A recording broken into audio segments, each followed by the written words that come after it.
Ladies and gentlemen, boys and girls, welcome back to the spookiest, scariest episode, Hollywood After Dark. Tonight we're going to be talking about The Mean One, the new horror slasher making its way to theaters, the unauthorized parody of Dr. Seuss's beloved Christmas classic, as well as a hell of a lot more news going on today in Hollywood. Hollywood After Dark, folks, let's fucking go.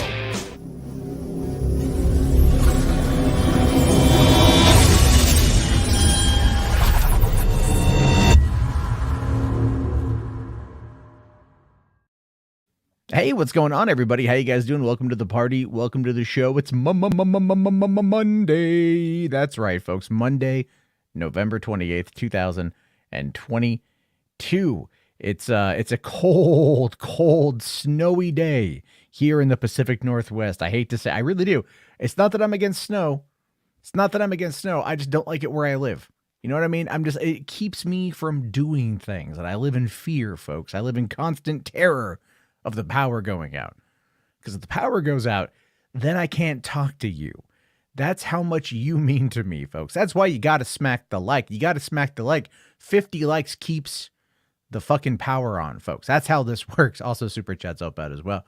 But that being said, oh my gosh, what a day. I'll tell you this. You ever have your dreams shattered? I don't want to say necessarily your dreams, but you ever be in a situation where you're like, really impressed with someone's work ethic? Like you find someone who embodies all the things that you want to do. You know, you come across someone who does something so well and so perfect. It's well oiled. It is amazing. And you're like, my God, how does this person operate? How does this person keep things going without there being a shutdown? I came across this Weird Stories podcast on Facebook, right? And it caught my attention. The guy's got a good voice. He's got a good cadence. It sounds crisp, clean, something you might find on like Coast to Coast with, you know, Art Bell, not that George Norrie guy. Okay. But like old Art Bell.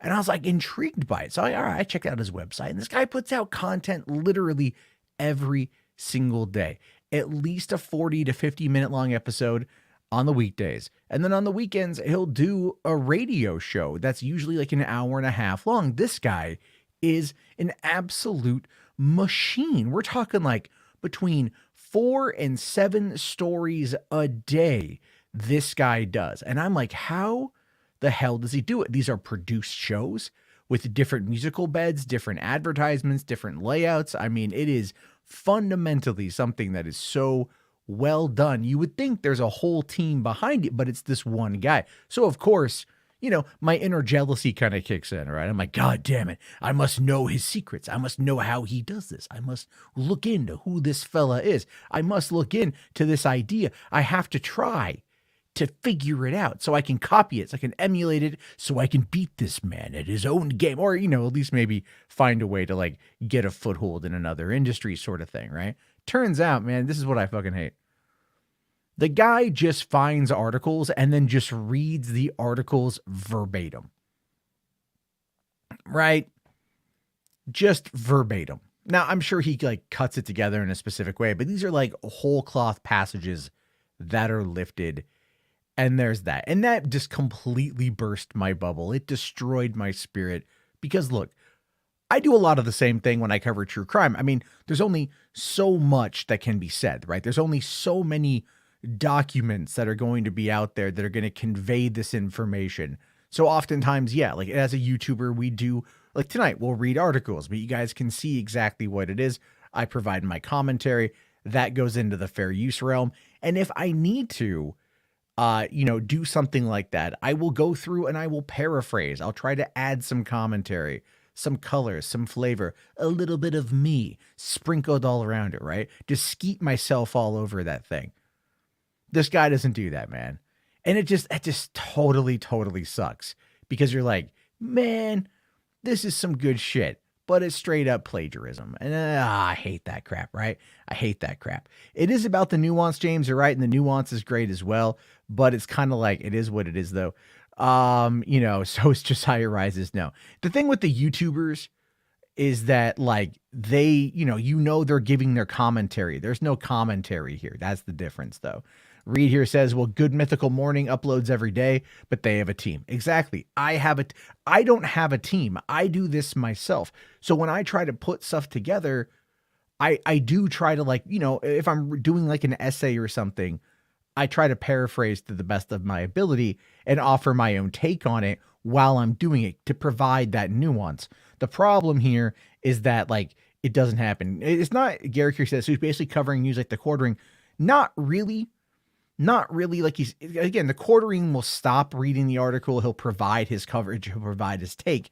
That's where the element of it all comes in, right? That's where it all comes together to the fair use category. This guy doesn't do that. He just reads the article and doesn't tell you that he's reading an article. And I'm like, God damn it, dude. Everything is great, but that's how he does it. And this guy has like nearly 1,200 episodes. So I'm assuming at this point, like, either no one has called him out on it, which would make the most amount of sense. And even though he links back to the original article in the show notes, that's still not presenting it in an ethical enough fashion. So I'm like, God damn it.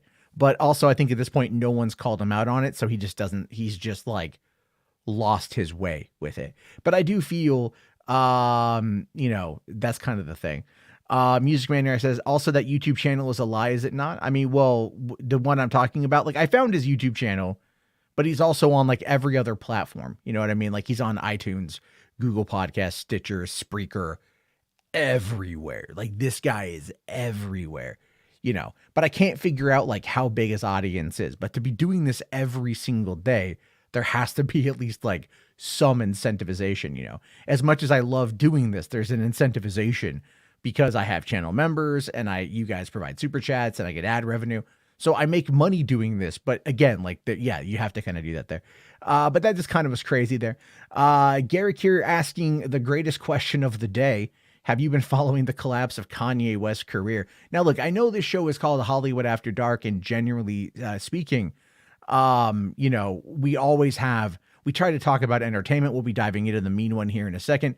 But the Kanye West situation is like watching someone deeply entrenched in entertainment absolutely fundamentally destroy every single facet of their existence. And it's so crazy because you can see that Kanye is being propped up by sycophantic, deeply disturbed white supremacist assholes. And they're using him and his, I guess, fear of the Jews as a way to further their own political career, and also to some extent chip away at Trump. And I think it's working to an extent, right? I think that's working to an extent. And I say that because when you bring Nick Fuentes to meet Donald Trump, that is some serious shit. That is some serious shit. Ralph Double Titzer says HWAD is a BTR spinoff anyways. Yeah, man, I know. It gets that way sometimes. It's difficult. You guys have a lot of different thoughts and opinions, and I have thoughts and opinions, and it goes from there. So anyway, look, not to dwell too much on the Kanye thing. I did do a meme today. I did do a meme that I thought was pretty funny about Kanye. I found this image from Kanye that was posted on Twitter, featuring Mr. West, or as he's known now, just Ye. And he has this really bad look on his face. And so I just kind of threw this together because I think it actually works. I think it actually applies. If you only knew how bad things really are.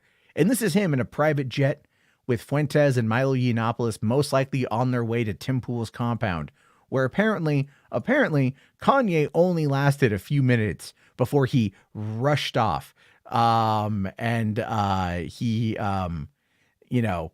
did all that stuff. It's crazy. James here asking, is it all Kanye stuff tonight or anything I could argue with you about? No, there's always things to argue with me about. People ask about the Kanye thing. I want to talk about the mean one. That's why this is on the thumbnail. I think this is going to be a fun ass movie, and I want to talk about that. If you want, I'll send you a link, man. I'll send you a link. I can't go for too long tonight. So try to keep it around 90 minutes for this evening, simply because, again, kids got school and I got to get some fucking sleep, because that's the thing I'm currently missing, you guys, in my life is sleep. So there we go. But there's always fun stuff to talk about and everything else. And James from Small Screen is always a good guy. And apparently Saggy really likes his voice. So she was all about that the other night in the space. But anyway, yeah, Blue Jay here says Kanye West, Hello Darkness, my own friend. What was it? Dane from Actual Fandom had said the Yay Q. Which I thought was hilariously amazing, and I really enjoy that. I really enjoy that. Yeah, Garrick here says Nick Fuentes is the real mean one. Nick Fuentes, look, here's the thing about Nick Fuentes. Okay, according to a guy, I think his name was Jaden, who used to be like his BFF, right? According to Jaden, when he lived with Fuentes, he caught Fuentes at one point in time using a UV light to like hunt for cummies on like Jaden's bed, right? It's like a whole weird thing. Like when you start looking into the America First movement and that whole thing, which is now just like the new, more hardcore, more terminally online version of the alt-right, because let's just face it, the alt-right is now just the right. If you are a conservative that doesn't adhere to that ideology, you may want to call your congressperson and make sure that they're fighting to get that shit out of the way. But right now, conservatives are very much in that party. But that being said, it's just the whole thing is crazy. These people are insane. And there's going to be some really good documentaries made about them very, very, very soon. And so you're going to get all the insight and all the info, folks. But there's a lot of YouTube coverage on it. I don't know if I recommend it simply because a lot of it is hyperbolic. You don't know all of it that's real. But that, of course, is very much going to be the thing. That being said, the Dark Skipper here says the Grinch ain't got shit on Matt Jarbo. Yeah, that's right, motherfucker. The Grinch ain't got shit on me. All right. Well, I don't know if James is coming in yet. So why don't we talk about the story? Because I always get accused of burying the lead. So let's not bury the lead. Let's dive in to this movie that I'm very, very, very excited for. This is called The Mean One, and it is slashing in the theaters on December 9th. So only about a week and a half. The thing with this, though, is when it was announced about a month and a half ago, it was claimed to be released online for free on December 15th. Now, I don't quite know why that is. This is very much an unauthorized parody of the Dr. Seuss classic. But what I'm wondering, what I'm curious about here is if they were able to actually find distribution as a way to get it to work, and if the success of Terrifier and how that movie, the $250,000 low budget indie horror cult classic at this point, is a reason why they decided to make a push for theaters. So I'm excited to see what this movie does. It just like I'm falling in love with horror movies. I talk about them all the time, you guys. I just find this stuff to be amazing. The Jet Marbo horror film next. Yes.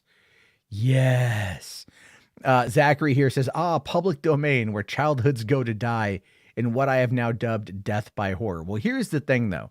The Mean One, based upon The Grinch, is not actually public domain.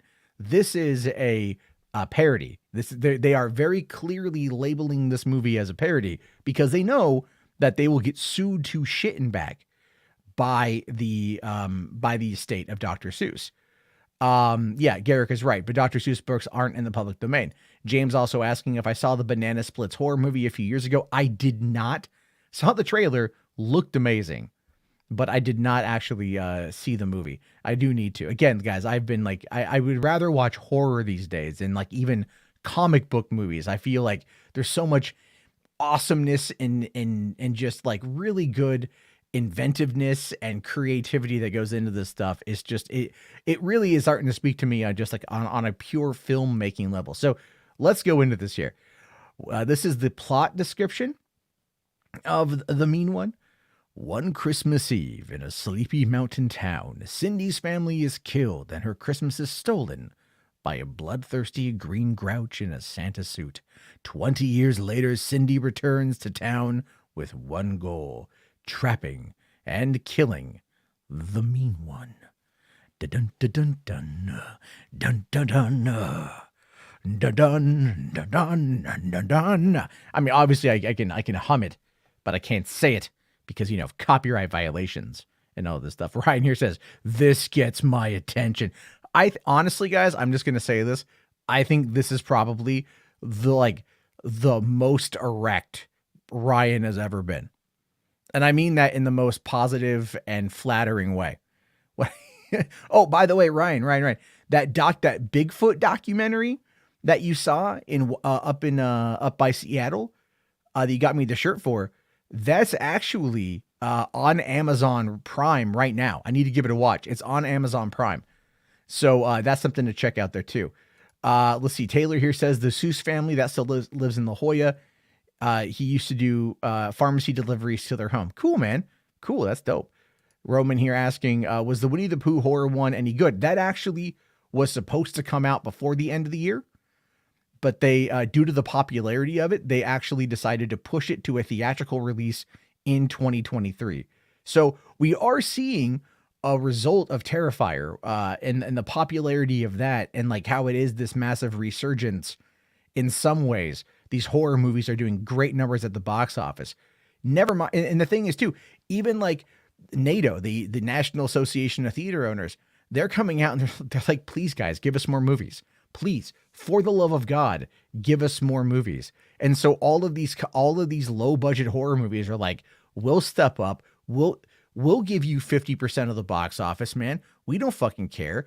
Our horror fans will come out in droves. If one of these things pops, you're making money. We're making money. Everyone gets fat, dumb, and happy, you know, and all these like $60 to $90 million budgeted movies are left like holding their dicks going like, I don't get it, you guys. Like, what's going on here? What's happening? I don't understand it. Well, again, a big factor with it. And I think a lot of you guys understand that. Like, a big factor is just like, people want something maybe a little bit different, you know? Reed here says, is horror coming back? Horror never left. But right now, I mean, horror movies have a diehard fan base, okay? And same with anime. Anime fans and horror buffs, those people are very, very, they overlap. They will go out to see these movies. They will very much go to the cinema for this stuff. They always have. And the thing is outside of big budget blockbuster comic book movies, a lot of these films aren't really getting the attention, with the exception of Knives Out with Glass Onion, but that's only in 678 theaters. And so that's kind of the big problem there, right? It's kind of a resurgence maybe, but again, it's just like seeing these kind of movies. Did the CW make this trailer? Shut the fuck up, Anthony. We're going to watch the trailer here. We're going to watch the trailer for The Mean One. And again here, The Mean One official 4K Christmas horror parody. And I love the poster here. I just think this is fantastic. Let me just get this set up. And possible spoilers for Guardians. Wait, what was that? What was that? Best of the Worst there? And that was, which Jean-Claude Van Damme movie was that? Because that's some bullshit. All right, let's give this a watch, guys. I'm so free. This does not look like Asylum made it. Shut your fucking trap, Shiny. Anyway, let's give this thing a watch. Remember that story about Cindy you-know-who? When her Christmas was stolen, she knew what to do. Why, Santa Claus? Why? But what if I said that's not how it went down?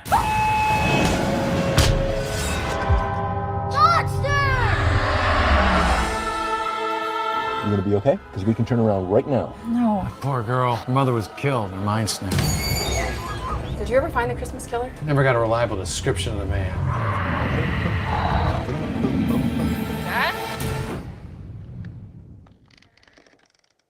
Dad!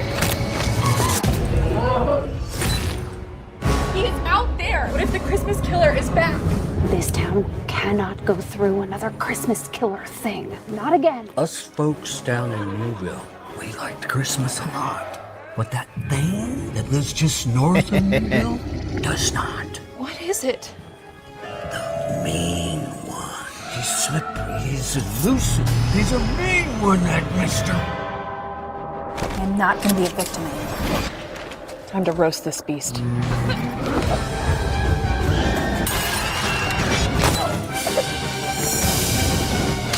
You're a dead one, mister.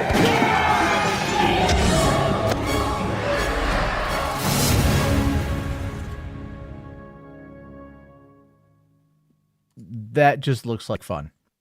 It just looks like fun. It like, did they film this on a Canon?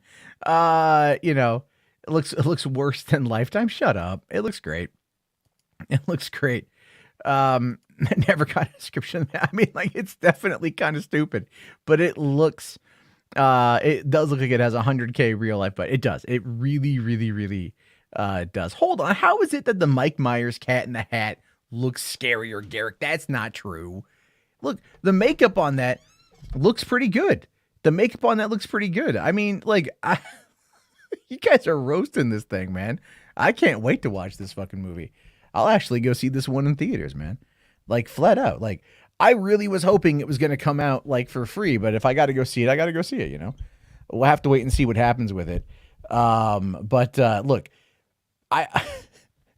it looks violent. It looks slashery. It looks cheesy. It looks like it's going to be full of violence, full of death, full of mayhem, full of the macabre, full of all of these things.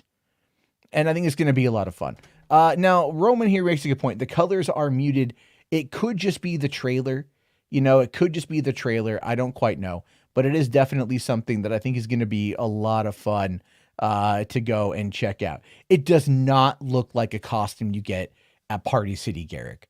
No, it does not. Look. All right, I'll bring this up here. Okay, so that's some actually pretty decent makeup right there. All right. That is some pretty decent makeup right there for what that is. I mean, this is the guy who's Art the Clown. You know what I mean? So like I think it's going to be okay. I'm excited. Yeah. Blue Jay, I completely agree. The Grinch costume looks decent though. I'm entirely on board with that one. Shiny here says there's a killer Santa movie on Shudder, a triple feature. Nice, man. I need to get a Shudder membership. Completely agree with Ryan. The makeup looks great. Garrick here says it looks like Ryan Kinnell on meth. Oh, come on. But at the same time, Just slay queen. Zachary here says it fucking looks like Jim Carrey's Grinch. It does. It does. And I do feel like that's done on purpose. That's definitely done to invoke a very specific style. In fact, there was a shot there of him holding like a candy cane. It was like spinning it around, and it did look very Jim Carrey-esque, which I thought was actually really funny. So again, like I think I'm all board. I'm all on for this one. I think it's going to be great. RJ here says the makeup is nice. Very true. At least Roman here says all right. You're warming up to it, Roman. You're warming up to it. I'm going to sell you on this movie. You know what? When it drops, we'll have to do a fucking watch party of it. We'll do it in the Discord. James here says, I'm all in. Fuck it. Goddamn right. You know, he does act like Jim. Yeah, Ralph, he really does. But that's okay. I think, and again, that's pulling from the performance because it's meant to be a parody, because it's meant to be a satire, because it's meant to be all of those things. That's kind of the aspect of it there. Now, one of the things I have noticed in regards to this movie, and one of the things I've noticed just kind of like as weird as it is, the marketing on it, I'm not exactly too sure what they're trying to do. So let me show you guys why here, right? So you go back and underneath the trailer, you see here, okay, slashing in the theaters. You can sign up to be notified when tickets become available, which I will do. You know, you got press here. So you go, okay, here's Entertainment Weekly, Deadline, Bloody Disgusting, Fangoria, Screen Rant. So not that much. And then, oh, there we go. Request an online screener for press only. I will be doing this. Absolutely. Requesting an online screener. More movies need to do that. Now, for one, I want to see this movie. I want to review this movie. I'm not going to lie about that. I want to tell you guys about this movie. But at the same time, I am willing to go see this in theaters if that's the option. I am willing to go see this. I actually will probably go see it in theaters regardless. If anything, just to give them my $10, because I really do want to support indie horror. I just like indie movies in general. And I'll tell you this, as weird as it is to say, is that Clerks 3 actually really reinvigorated that for me. You know what I mean? Like, if you guys have seen Clerks 3, you know what I'm talking about. But like, Clerks 3 really reinvigorated that for me, especially Kevin Smith's statement during the end credits of the movie. If you've gotten to that point in Clerks 3, if you listen all the way through the end credits, he talks about some stuff in there that just really kind of resonated with me, especially as I hit 40 and I'm coming up on 41 and where I want to take my life and the things that I want to do. Realizing that not that I've wasted time, but I haven't spent it as wisely as I could have. And there are elements and things I would very much love to get back into. But unfortunately, that's not always going to happen. But just, supporting these kind of projects and these people's dreams, because that's what it is, I think is a pretty noble thing, to be fair. The 2023 Matt will be the horror movie channel.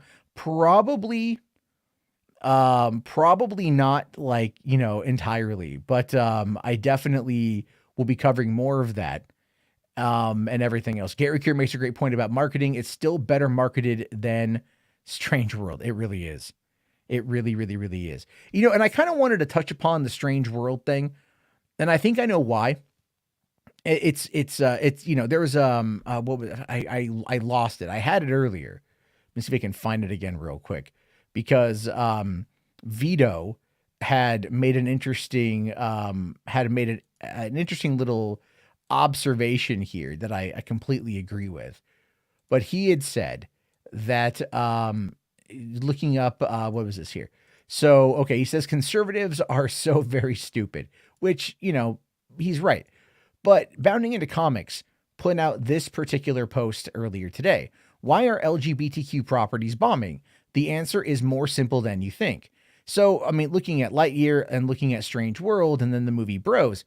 Well, Bros is the only LGBTQ property that's there. That's the only movie that is heavily aimed at that demographic. Lightyear has a single same-sex female kiss that lasts less than a second. It's there. It's done. It's over with. You move on with your day in the story. And Strange World has a gay teenage character in it. And again, it's like not beating you over the head with it. But of course, these guys have to do this kind of stuff. They have to absolutely, they have to absolutely make this kind of proclamation, because that's the only way they're going to trick their increasingly stupid audience. People, remember, folks, if they only knew how bad things really are, that is something they need to remember when it comes to this kind of coverage. But just, to give credit where credit's due, this is the snippet that Vito pulled out, saying here, the real reasons movies such as Lightyear, Bros, and Strange World die horrible deaths at the box office is not actually due to backlash against the LGBTQ movement. It's much simpler than that. Audiences simply cannot relate to the material. No, the author of this, and I'm assuming it's John F. Trent, cannot relate to the material. I have no problem relating to gay and lesbian stories in film and media. One of my all-time favorite, actually, is in the show True Blood. Between Lafayette and Jesus, I want to say season 3 or season 4, they hook up. Organic relationship, beautiful relationship. They had great chemistry together. They were an awesome pairing. I really loved their dynamic. I really enjoyed their energy. I loved how they played off each other, the chemistry, and I thought the story was really well done, and it was really, really, really sweet. So of course, it's True Blood, so it has a tragic ending, but still, it's not to say that people out there cannot relate to someone being in love with someone else. I think we it's like, what could they say the same thing about interracial stories? Could they say the same thing about movies like, Guess Who's Coming to Dinner? Imagine if John F. Trent ran this website back in the 1960s when the Sidney Poitier classic came out, the one that he won Best Actor for, right? The very first African-American man who won Best Actor at the Oscars. And would he go like, whoa, man, listen, this movie didn't do great. People can't relate to interracial relationships. People can't relate to that. What are you talking about? Because here's the thing, guys. I've said this before. I'll say this again. We all know my politics here, but let's be fair. Let's be real. Let's be legit. Every Republican accusation is in fact a confession.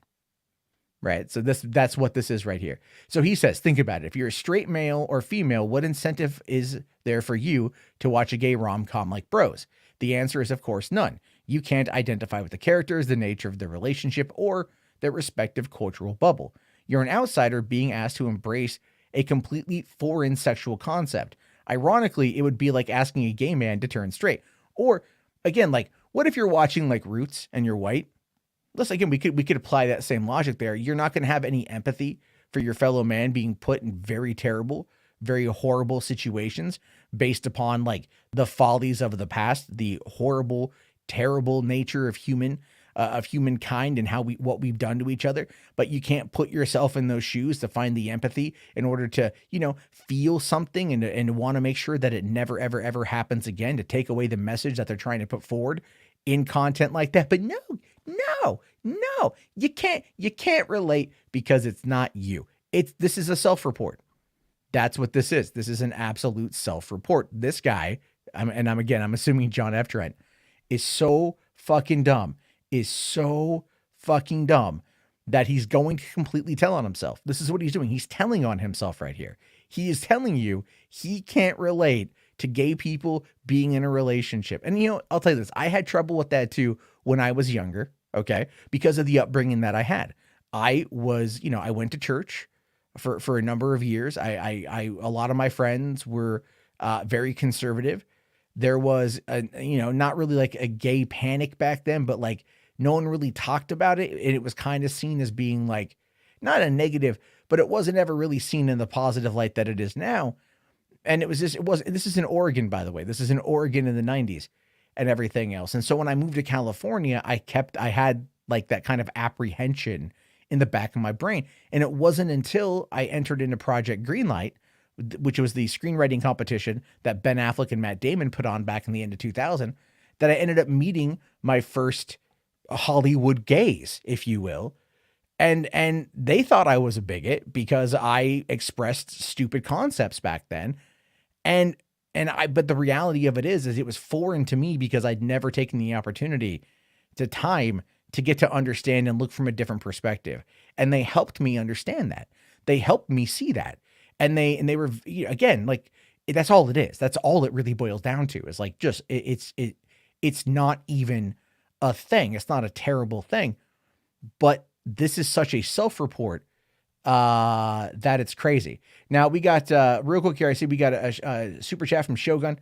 Thank you. I'm gonna get to that here in a second. Also, Command Unit, I got yours. We'll get to that here at the end. Thank you, buddy. So Shogun here says, it always wonked me out though that nobody complains about The Boys or The Expanse, even though parts of Game of Thrones had gay themes. So what's that about? Again, it's because they would argue that this stuff is aimed at kids, I guess. I don't know. Bros is an R-rated comedy produced by Judd Apatow, or maybe it's directed by Judd Apatow, I forget who, starring Billy Eichner, who if you don't already love Billy Eichner, then you're probably not going to like Bros in general, because his sense of humor is so crazy that it may just be that kind of idea. But it just, again, it's so ridiculous how these guys act. It's so stupid how these guys act. This is, Garrick here says, incels can't relate because they've never been in a relationship. That's actually, I think, a pretty big part of that, actually. Yeah. I think that is a pretty decent sized part of that, Garrick. A lot of these guys haven't ever been in a relationship, haven't ever been in a situation like that. So when they view other people in a relationship that aren't them, it freaks them out. You know what I mean? It's not like Buzz Lightyear is going to crawl through the screen, unzip your fly, and suck your dick.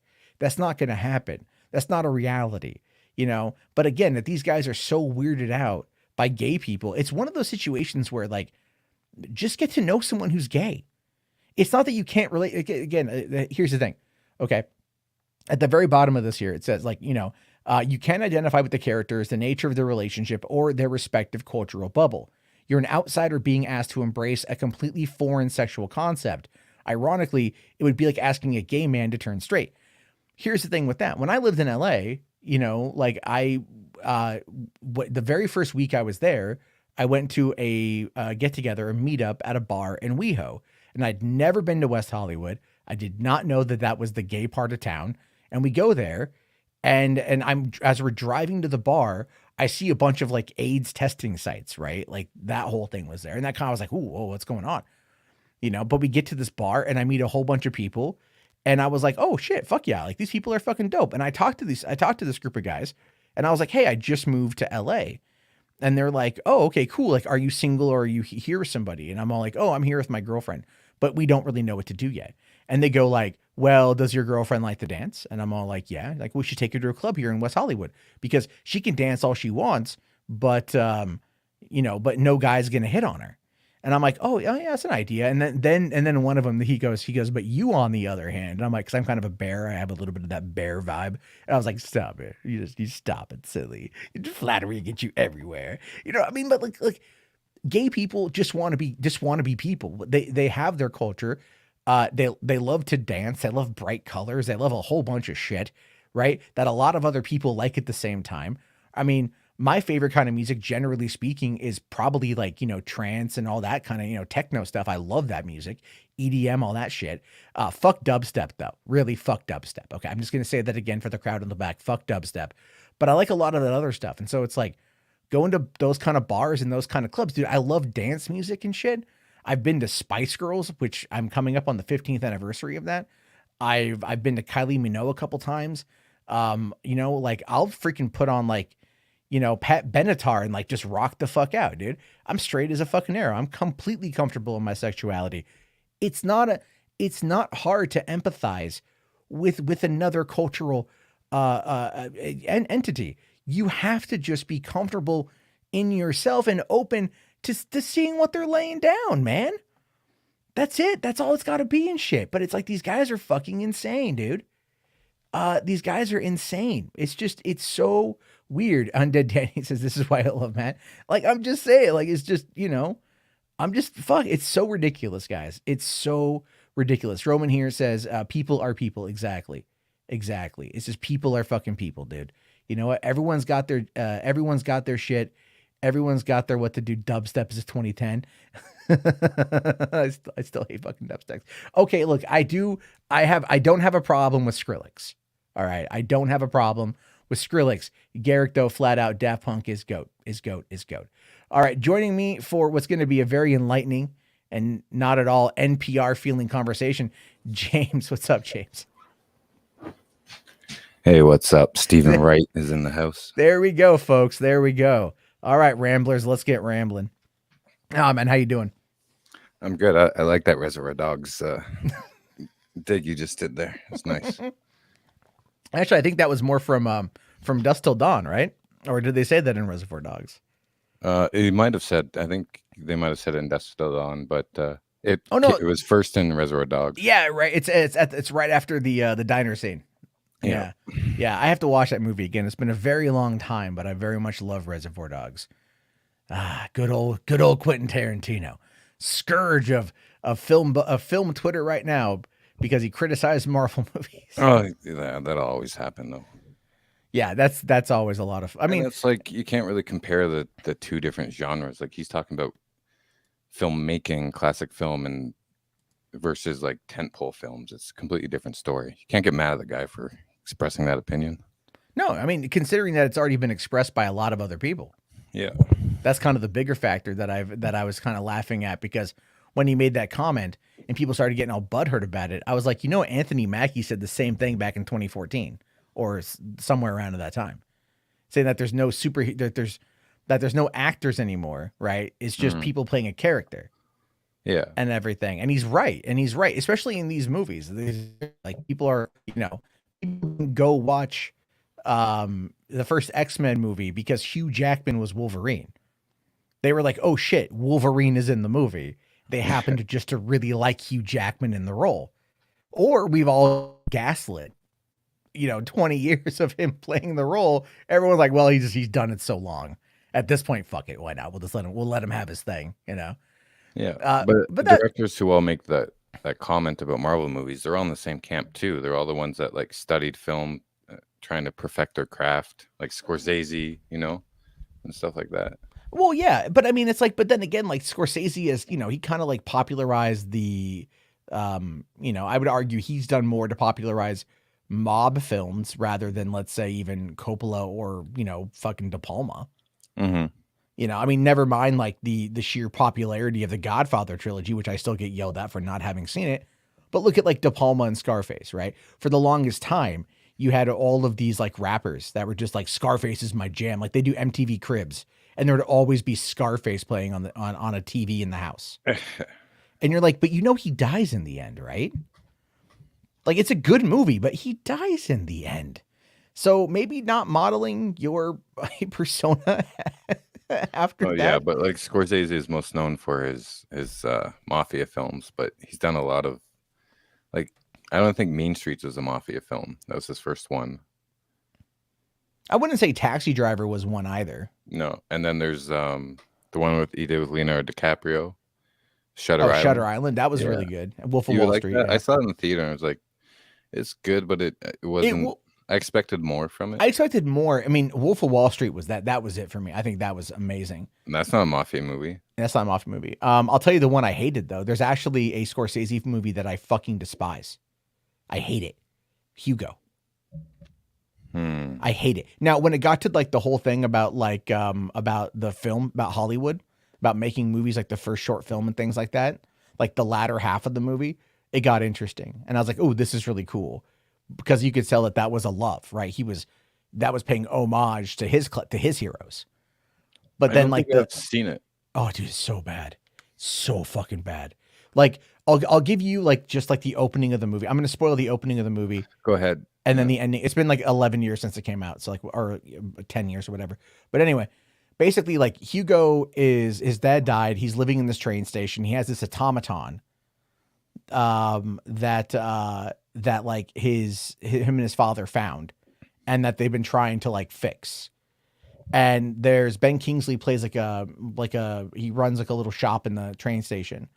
And, you know, Hugo gets caught stealing from it, and Ben Kingsley like reaches in his pocket and grabs his book.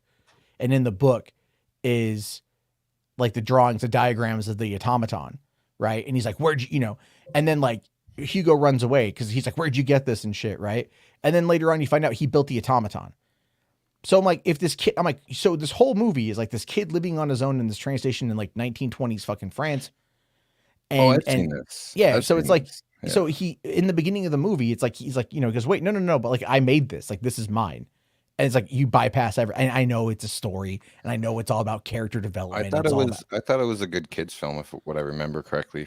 Like, I don't remember anything from it. Like, it took you and me looking at images to remind myself what the film was. I thought when you said Hugo, I thought it was one of the CG movies that the directors were trying at the time. No, that movie opened the same day as the Muppets movie. Right. When Disney redid the Muppets with, you know, Jason Segel and Amy Adams, and I thought that was great. But I wasted my Thanksgiving morning going and seeing Hugo. I was so pissed. That's your own fault. It is my own fault. I blame my girlfriend actually. You know, never again. No, but I just think like as far as Scorsese goes, like he can do really good stuff. Like, but not every filmmaker is going to hit their mark, obviously, because he came off, you know, because before then he'd done like The Departed, which is just, yeah, sure, it's a remake of Infernal Affairs. Which one did you like better? I've only seen the Departed. I haven't seen. You haven't watched? Oh man, I need to. Both of them, like 6 months ago. Absolutely brilliant. Better than the remake. There were some parts in The Departed where Scorsese, he knew how to amp up the scenes. Like the elevator scene was pretty subtle at the end in Infernal Affairs, but it really was very impactful in The Departed. There's like moments like that, but just like I'm a huge fan of a bunch of the actors in Infernal Affairs, so it was just nice to see them all together in that kind of film. Yeah, like I went on a big Asian cinema kick this last year again. I go in like waves, you know, I'll watch like 60s, 70s films, and then I'll go like South Korean films and Chinese films and stuff like that. And I went on a big what's the guy's name? He was in The Eternals, and he was also in Train to Busan. I want to get his name wrong. I don't know. Mad Dong Seok. Oh, He's got an American name, but yeah. I haven't seen either of those films. I know I need to see. I Dude, know I you need to gotta see Train. watch. Yeah, I need to You see gotta Train, watch Train to Busan, man. but not Peninsula, right? Fuck Peninsula. I don't know. I haven't seen that one either. The trailer looked good. I mean, the trailer looked like a fun zombie action movie, but I hear the original. I hear the first one's really solid. Look up here. Let me send you this link here. There's I mean, there's there's a lot of films that, like there's just so many movies. Like I've been looking at Well, if you want to go down a rabbit hole, I suggest like watching Train to Busan, and then watch his other films like The Gangster, the Cop, and The Devil, and then watch The Outlaws, and then watch The Roundup, which is a sequel that just came out this year. Like he's badass. Like he is South Korean Schwarzenegger, I would say. Oh, really? Yeah, like he's got a huge following. He even did like an arm wrestling movie, and they reference Over the Top. Like you can tell he's a big Stallone and Schwarzenegger fan from the 80s and 90s. And we've talked about their impact on your show before when I was on. But like his production studio is called Big Punch. It's like one punch. He's famous for that one punch and the bad guy goes down. They're hilarious movies. They're well made. They're exciting. And I would seriously suggest watching Train to Busan, and then The Gangster, the Cop, and the Devil. It's a mafia movie. And then The Outlaws is about they're like cops in a South Korean police station, but they kind of have their own rules. And then The Roundup came out, and they went for more of a North American audience in the marketing. Not sure where you could find these. I had to order some, but really good. I highly suggest them. Nice. Yeah, no, I need to watch more international films. I it's not that I go out of my way to not do that. It's just one of those things where like it's just either what I'm into at the time. Like I still haven't seen The Raid or The Raid Redemption. And but I've seen Dread, but I've seen Dread, and everyone tells me like they ripped each other off. You know what? I would watch. I've watched Raid more than I've watched Dread. Really? And I really, yeah. And I like Dread, and I like Carl Urban a lot. But the Raid to me is like, oh, I want my action fix, so I'll put the Raid on. The Dread had a little bit too much of the slow-mo and trying to capitalize on that. Yeah, I personally thought that they did a great job with that, considering I hate 3D. But I will say this though, it's like, I have seen Old Boy, the original, and when the Spike Lee remake was coming out, I was like, I ain't watching that. Like, I don't care. I just don't care. I watched Old Boy recently, the original, like last month, and I was gonna watch the remake, but I just didn't have it in me. I've seen it. I've heard it's bad. I've heard it's bad. bad. Good, but it's no original. Okay. So. I mean, like I don't know. I mean, Spike. I'll say, as weird as this is to say, my personal favorite Spike Lee movie is Inside Job, or Inside Man, or is it? Yes, Inside Man. Yeah, with Denzel. Yeah. I just thought that was a really good movie. But I know like it's not. It didn't really have like his signature style. A couple of his signature shots were in it, but like I just felt it was probably. I don't know. I don't want to say it's his most approachable movie. I've never been a big Spike Lee fan in general. I always felt it was a bit too preachy, but then again, that might just be my West Coast liberal sensibilities. I know, or I was just younger, you know what I mean? Or I was just younger and I didn't get it. Right. Like now that's the thing. Like when you're younger, you watch these movies, like, like when I was a kid, I saw the movie Kids. When I was a teenager, I rented it. Man, and like that movie messed me up. That movie messed me up as a teenager, because I not that I 100% related to this, but I mean I was kind of in that demographic, at the time and stuff. And so like I related to that, and I really enjoyed the movie, and I thought that it was like really well made, and just kind of very like holy shit, with some of the stuff in that thing, and it was just like really fascinating to watch, but like. I need to go back and, but even when I was a kid, like I remember when I was younger, my aunt asked my cousin and I, she's like, well, what do you guys want to go see? Cause she's taking us to go see a movie. And we're like, we want to go see Spaced Invaders. Remember that one? No. It's a fun movie. Came out late 80s. And I actually, the director of that and I follow each other on Twitter. Oh yeah. You mentioned this guy before. Yeah. Patrick, his movie, that 5/25/77, that kind of like semi-autobiographical film that he made, his last movie, that just hit DVD, finally, after all 15 years. And it's coming to Showtime, I think, like next year. So I'm like, cool. Let me know when we're done with your plug, and then I'll plug small screen. I'm just talking about like this movie I want to see. Roman numerals said watch Kundo, and I just looked it up, and it looks badass. I'm gonna watch it tonight, I think. Yeah. Oh, is that the one that Disney tried to no, that's Kundun. Yeah, I'm gonna watch that. And when you mentioned kids, man, I had a flashback. I was in film school. There's this guy in our class, and he's like, "Oh, you like Harmony Korine? Okay, you should watch Gummo." I'm like, Gummo? Yeah, watch Gummo. So we all, like, on our lunch, we all go into one of the classrooms and put it on. And my friend who's in the audience now, he was there too. You can test this. We watched it, and man, I watched that film. I'm like 20, and I felt like I was violated in every orifice just watching that film.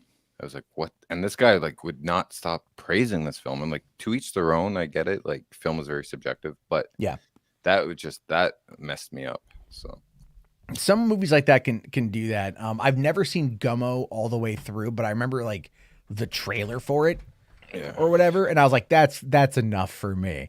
You know, that's enough for me back then. But hold on here. Simon section, $10, dude. Thank you so much. Saying, isn't it ironic that all of the black actors that have appeared in Martin Scorsese movies have also appeared in the MCU? Sam Jackson, Forrest Whitaker, and Ving Rhames. Well, Forrest Whitaker and Ving Rhames have not been in the MCU. Whitaker's in Star Wars. Ving Rhames can't even say he got confused with Tarantino, because Forrest Whitaker hasn't been in a Tarantino film. And that's kind of fascinating. Yeah, that's a little fascinating. For one, I love Ving Rhames and I love Forrest Whitaker, you know, and of course, obviously Sam Jackson. But I get what you're saying. There's a lot of those, like, you know, like I don't know the thought I'm trying to make on that one. I think there's a lot of prominent black actors that have done a lot of really good movies. I don't think it has to do if you want to go with the color skin, but I think it's just about the established actors and the circles they run in Hollywood. You know? Oh, yeah, that makes sense. Right. It's like, you got to get this guy in your film. He was amazing. Or they'll see each other's films, and they're like, oh, I like that actor. I got to get him in one of my movies, you know? Oh, okay. RJ here says Forrest Whitaker was in the first Black Panther, and then Ving Rhames is in Guardians too. Well, apparently I just forgot that shit. Yeah, me too. All right, then. Appeared not having prominent parts, but just being in the movie. Okay. Thank you for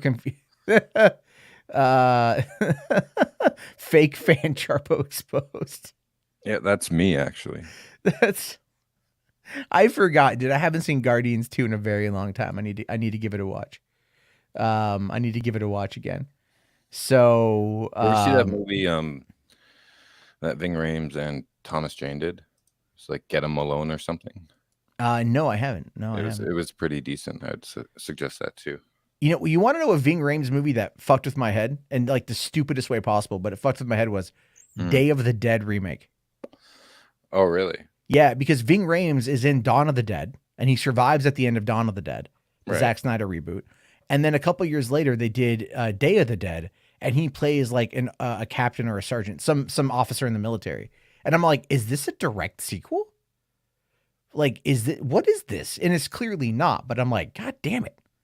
It just fucked with me. Like, I saw the trailer for that, and I went like, oh my God. When did that come out? Fuck, 07, 06, 07, maybe 08. I can't find anything on Google about it. It's just bringing up 1985. No, they did a remake of it. Yeah, Ving.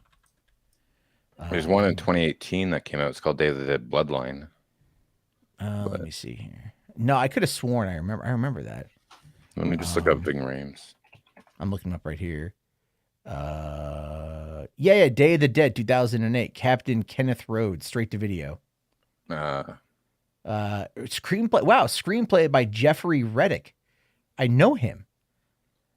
Jeffrey Reddick is a guy who created the Final Destination franchise. So, okay. I might have to give that a shot. Although probably. Written by, yeah. I mean, it had a budget of $18 million and it had a box office gross of $301,000. Yeah, I hate to say it like this, and I'm gonna get a lot of shit for saying it like this, but it's tilted more than Red Notice. I still haven't seen Red Notice. I heard someone that I respect their opinion on film stuff said they really liked it, and that was the first time I heard something good about it, so I might actually watch it. But so you've seen this Day of the Dead remake? No. I saw the trailer. I saw the trailer for it. For it. But I thought you said the movie messed you up. What fucked me up was I saw that Ving Rhames was in it, and then I'm all like, oh, is it a sequel to Dawn of the Dead, which is like one of my favorite zombie movies, right? And then it's not a sequel to Dawn of the Dead, because even Day of the Dead, the Romero original, was still a sequel to Dawn of the Dead, right? So it's like they connected. So no, they didn't connect it. It's just it's like they I mean, look, that's the problem with like the Of the Dead series. Is just that, it's anyone can do it. So it just kind of throws everything off. Stop using Red Notice as a zinger.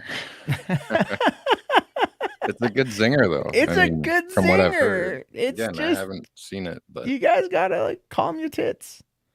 You want to use a movie for a zinger, like you use a movie I turned off after 15 minutes, and that was the Michael Bay, Ryan Reynolds film. So you got through the very first action sequence. Yeah, the editing gave me a headache, so I had to turn it off. Yeah, that was what's really funny is Ryan Reynolds is in the background of one of those shots of the car driving. He was shooting a promo. Oh, was that the one where the car flips through? Yeah. And like you can see it in the movie if you pause it.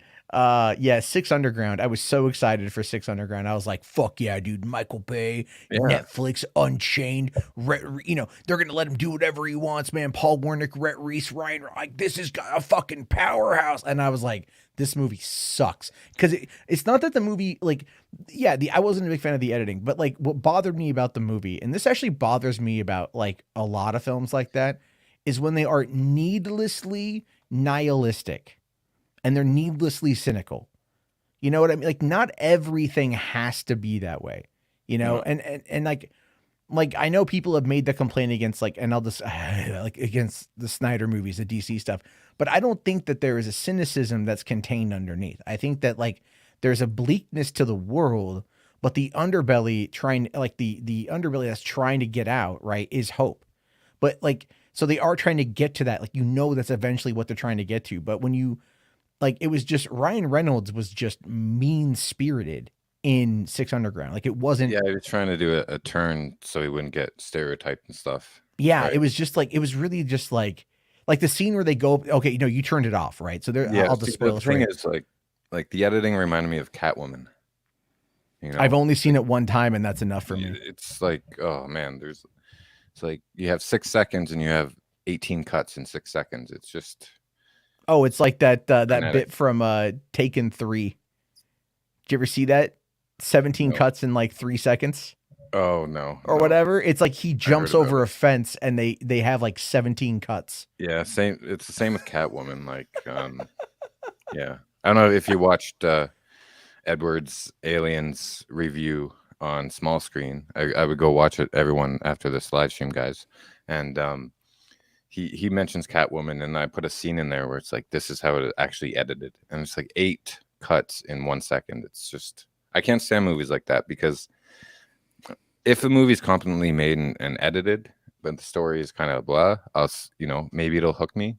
But once the editing is like that, no thanks. And it almost like Tony Scott used to do a lot of that stuff. Like, what was that movie with Will Smith? And it was all about conspiracy theories. Enemy of the State. Enemy of the State, yeah. I love Enemy of the State. It's great. It was great. But the editing, right? The editing was okay, but it was just a little too, like, once you start noticing the editing.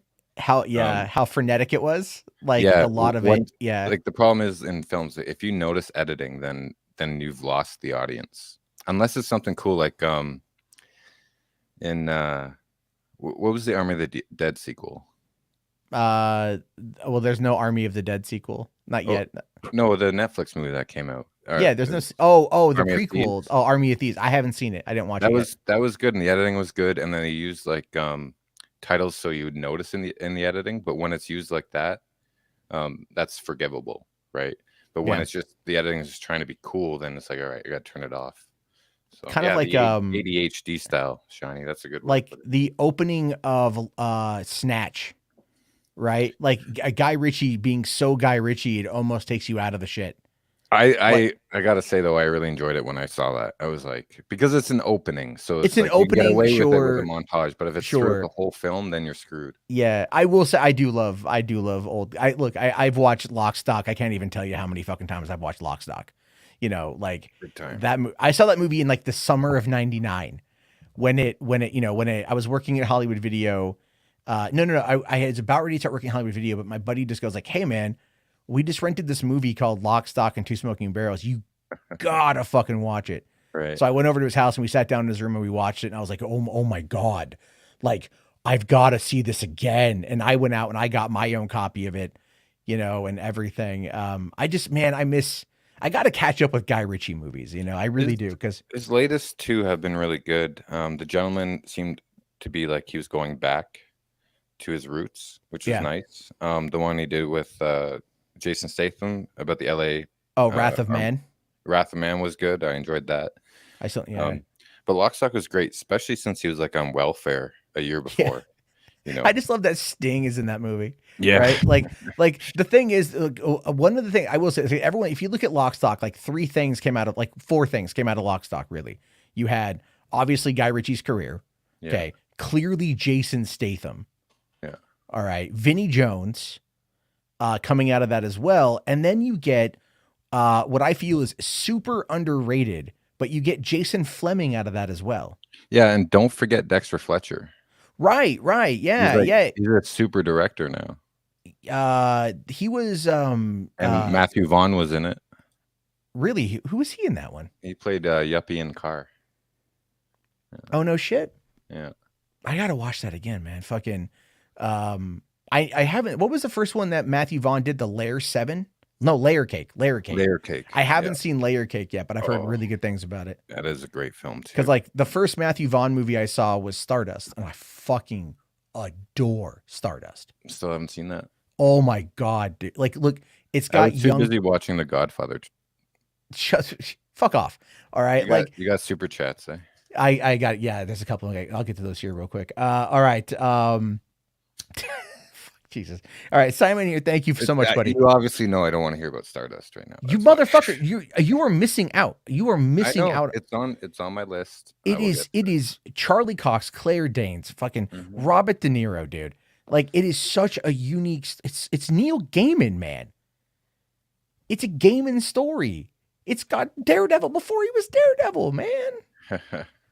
Like, and Robert De Niro, as far as parodying go, like as his humorous takes go, it's up there, dude. I can't recommend. Michelle Pfeiffer's in it. It's so good. That's all I'll say. I'll say. You know what? Here's the thing, Chad. If you've seen Stardust, like bully James. I'll give you his Twitter. You can bully him until he watches it. I'm okay with that. Anyway, give me that engagement. Yeah. I need it. I only got 300 followers on Twitter. Yeah, and you unfollowed me, so fuck off. Did I really? Yeah, you did. I think that was more of a business thing than anything. That's perfectly fine. I'm not against it. I expect everybody to unfollow me at some point. Anyway, Simon here, $5. Thanks, buddy. Says, I met Ving Rhames when I was an extra in American Tragedy. Same casting agency as Jarbo. The Centex Central, South Flower Street, Burbank. Yeah, Central casting. When I like the first month I moved to LA, I went to Central Casting and filled all that out. I was like, I'm gonna be an extra, man. I'm gonna make fucking money, man. I didn't do one gig because I do not fit that. I don't have costumes to be a cop or a firefighter. I'm like the nerd that sits in the back of a Big Bang Theory shot, like when they're all at the cafeteria and they're hanging out. It's like I'm like one of the people in the back. But I should have stuck with it. I really should have stuck with it. I should have gone out and because at the time I'd call in. It's like John Mulaney. John Mulaney's like pause for applause with Matt. It's like pause for James to say something and then nothing. wait for the 10 seconds. All right, I got to keep it rolling. Because I think that's where you and I differ, where it's like you'll take your time and I'm like, let's keep this bitch rolling, And it all depends. It depends upon the subject matter. Like when I was on that Twitter Spaces, I was just like, okay, I got to get this going, and I don't want to mess it up. Got to be clear.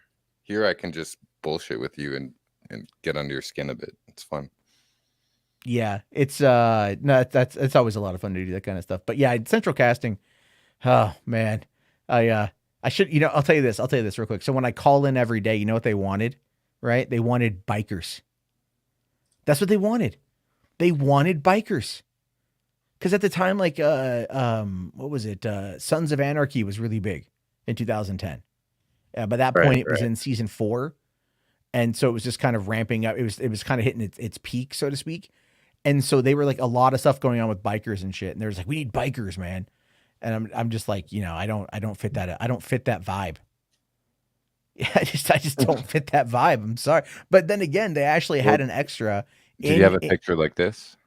It looks like you had it on picture day at school. No, I did. I forget what I did not look like. I looked way worse than this.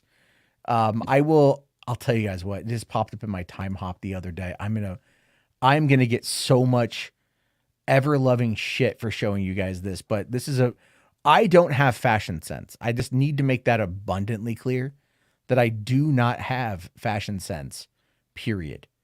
And I've never, ever have. And so I always look like ass whenever I'm trying to look good. I just terrible at it. I got to find this here. So back in 2010, when I was working, the job I got was working at the theater in LA, and I had to do a shirt and tie. Now I have a very sensitive neck. I have a very, what's it called? Like high gag reflex or whatever. So I can't have anything pressing against my neck. So I had to I got like a really loose fitting tie that I could just kind of mess with. And it didn't necessarily look the greatest. Okay, I'm still trying to go back and find it on there. Hold on. But it just did not work well for me. So I took a picture of it one day while I was working and posted it on Facebook here. We're getting closer. And it was just like, it just looks bad. So, have you ever done that? Have you ever looked really terrible just in a picture? 9 times out of 10. Yeah. That's kind of how I am too. Yeah. There's one here I can show you. Yeah. There we go. I found it. This was one. I didn't like this picture too much of me. You don't like Michael Dorn? I love Michael Dorn. But I just didn't like how my forehead looked in this picture. So sure. That's a lot of, yeah, I get that. That's a big forehead right there. This is a really good picture of me. I liked. Yeah. So let me see here. That's a good photo. The black and white works. I mean, this is a good photo of me. I could probably use my, my new avatar. I think might be a little bit better. But let me see here. Okay. So you mentioned Michael Dorn. It's so funny because right around the same time, I took this picture. That's Michael Dorn and that's Zach Ward. Yeah. And we were shooting a movie called End of the Road, which is on Hulu as 3, 2, 1 Scream. It's on there. And this was the one day I worked on it. We shot on a set in North Hollywood and everything else. And so Robert Picardo was there that day. Zach Ward was there, obviously. Michael Dorn. Fun day. But this is what I looked like in 2010. I've seen that picture, I think. It's on my Facebook. Yeah. Yeah. It's on my Facebook. Yeah. Yeah. All right. So and we're friends on Facebook. So yeah. Well, just why is that towel rack covered in saran wrap? It looks like. Yeah. So this was a Sizzler bathroom. I was working at. I had taken a break to go across the street to take a shit at the Sizzler because the theater was having problems that day, and I snapped this photo of myself. I can't quite tell you why, but I just did. And you were feeling cute. You might. I was feeling. I was feeling it in the. I was feeling it in the moment. And so this was in North Hollywood. I was working in another theater there, but this is what I'd usually wear to work, and just the tie being too short, I just that was my one dress up shirt. Normally had popcorn butter stains on it because you know how that shit goes. So that was me back in 2010. It was very not good. I like this. Here, I just sent you a picture in Discord. I like this picture of me. All right, let me just bring this one up here. This is a picture of what, Clint? Yeah, it's a picture of Clint, and he made a T-shirt of me. I was pretty flattered. Yeah. That's a real T-shirt. Yeah, that's a real T-shirt, and he didn't Photoshop my bicep at all. That's my real bicep. It's a humble brag there, James. It's a humble brag. That's my real bicep. I can. Dude, it's photoshopped. It was a reverse humble brag. Yeah, no, I know. Anyway, Mine's just a tiny bit smaller. That's all. Well, that's good. That's nice that he put you on a shirt. The only shirt that I have, I don't know if you've ever seen this image or not. Did I delete it? I might have deleted it. Son of a bitch, I did. Did you ever see this avatar of mine right here? No. So over on my so when I had my controversy 4 years ago, someone drew this the next day. This was the whole boulder thing, right? Right. And so they drew a picture of me as the uniboulder. And, all the bullshit that happened in 2018, I fundamentally love this, right? Like, I truly love it because it's like, I love art that's critical of me. And I don't know why. I find it to be so fascinating. But this to me was so cool. And so friends of mine over, do you know the Popcast guys? Not until yesterday. Well, they run a website called mixtees.com. They do t-shirts and stuff. All right. And so they actually had a shirt made up with that logo on it, with that guy. I have to talk with them about actually getting it printed. Like, I need to order a copy of it myself, but a friend of mine from a friend of mine from North Carolina also runs a t-shirt business, and he had one printed out and he sent it to me a couple summers ago. Right. So occasionally I will wear an image with my face on it, and I'll wear it around and to see if anyone recognizes it. Not recognizes it, but maybe puts it together that looks like you, and that's you on your shirt. But this is a shirt that they made. This is an actual model that they had modeling the shirt. Yeah. That's I don't know. cool, It's man. I know, but it's like the Dahmer thing on Netflix. Like, I have a certain viewpoint about that stuff. So Sure. But I like Mindhunter. Mindhunter was good. It was done tastefully, but I do think we should get Edward as Captain Britain in the Marvel Universe.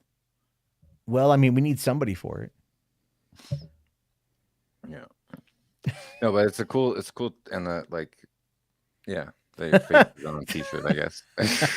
Sorry, I just saw Shiny say recommend Chirpy to James. I already looked at it. Is that the short? The 2001 That's the short about Yeah. the bird and the horse. Yeah. I'll find it. Yeah, it's terrible. Okay. I did miss this one. Yeah, real quick here. Command Unit here for $10. Thank you, buddy. The only films I watch that you haven't are a bunch of Russian films that I watched when I was learning Russian. Russian films are the most Hollywood outside the Anglosphere and are really good. Isn't that one the new one, the All Quiet on the Western Front? Isn't that Russian? Yeah, I think so. I have to watch that. I've heard nothing. I've heard nothing but good things about it. Did you see that big superhero Russian film with the bear and stuff? I didn't. I think Command Unit Guardians, I think recommended it it. was I've heard of it. Yeah, I never saw it though. I was saw the crazy. trailer. I liked it. It was crazy. Okay, because I heard it was bad. I heard it was I saw the trailer, but I heard that the movie itself was not good. But I don't know. I just work here. It's German. That's right. It's German. Oh, okay. That one's German. That one, yeah. Okay. Thank you very much, guys, for correcting me. Simon here says people will complain that Captain Britain looks like RoboCop. Does he? It depends what costume, I think. Okay.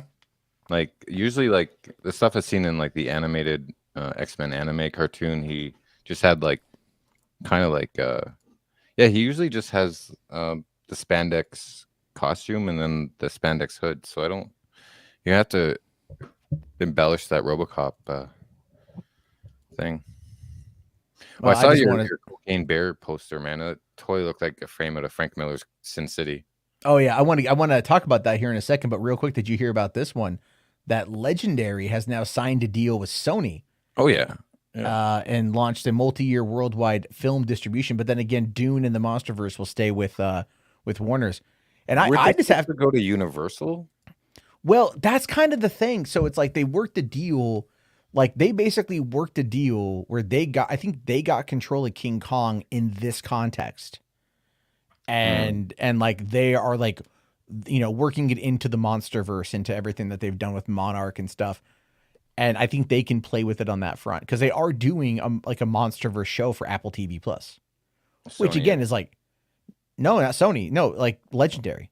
Oh, Legendary. Okay. Yeah, they're doing it, and it's like, but then again, that might be one of the reasons why they're working with Sony, because Sony Television is actually like Sony Pictures is a mess. I think we can all agree that overall Sony Pictures is a mess.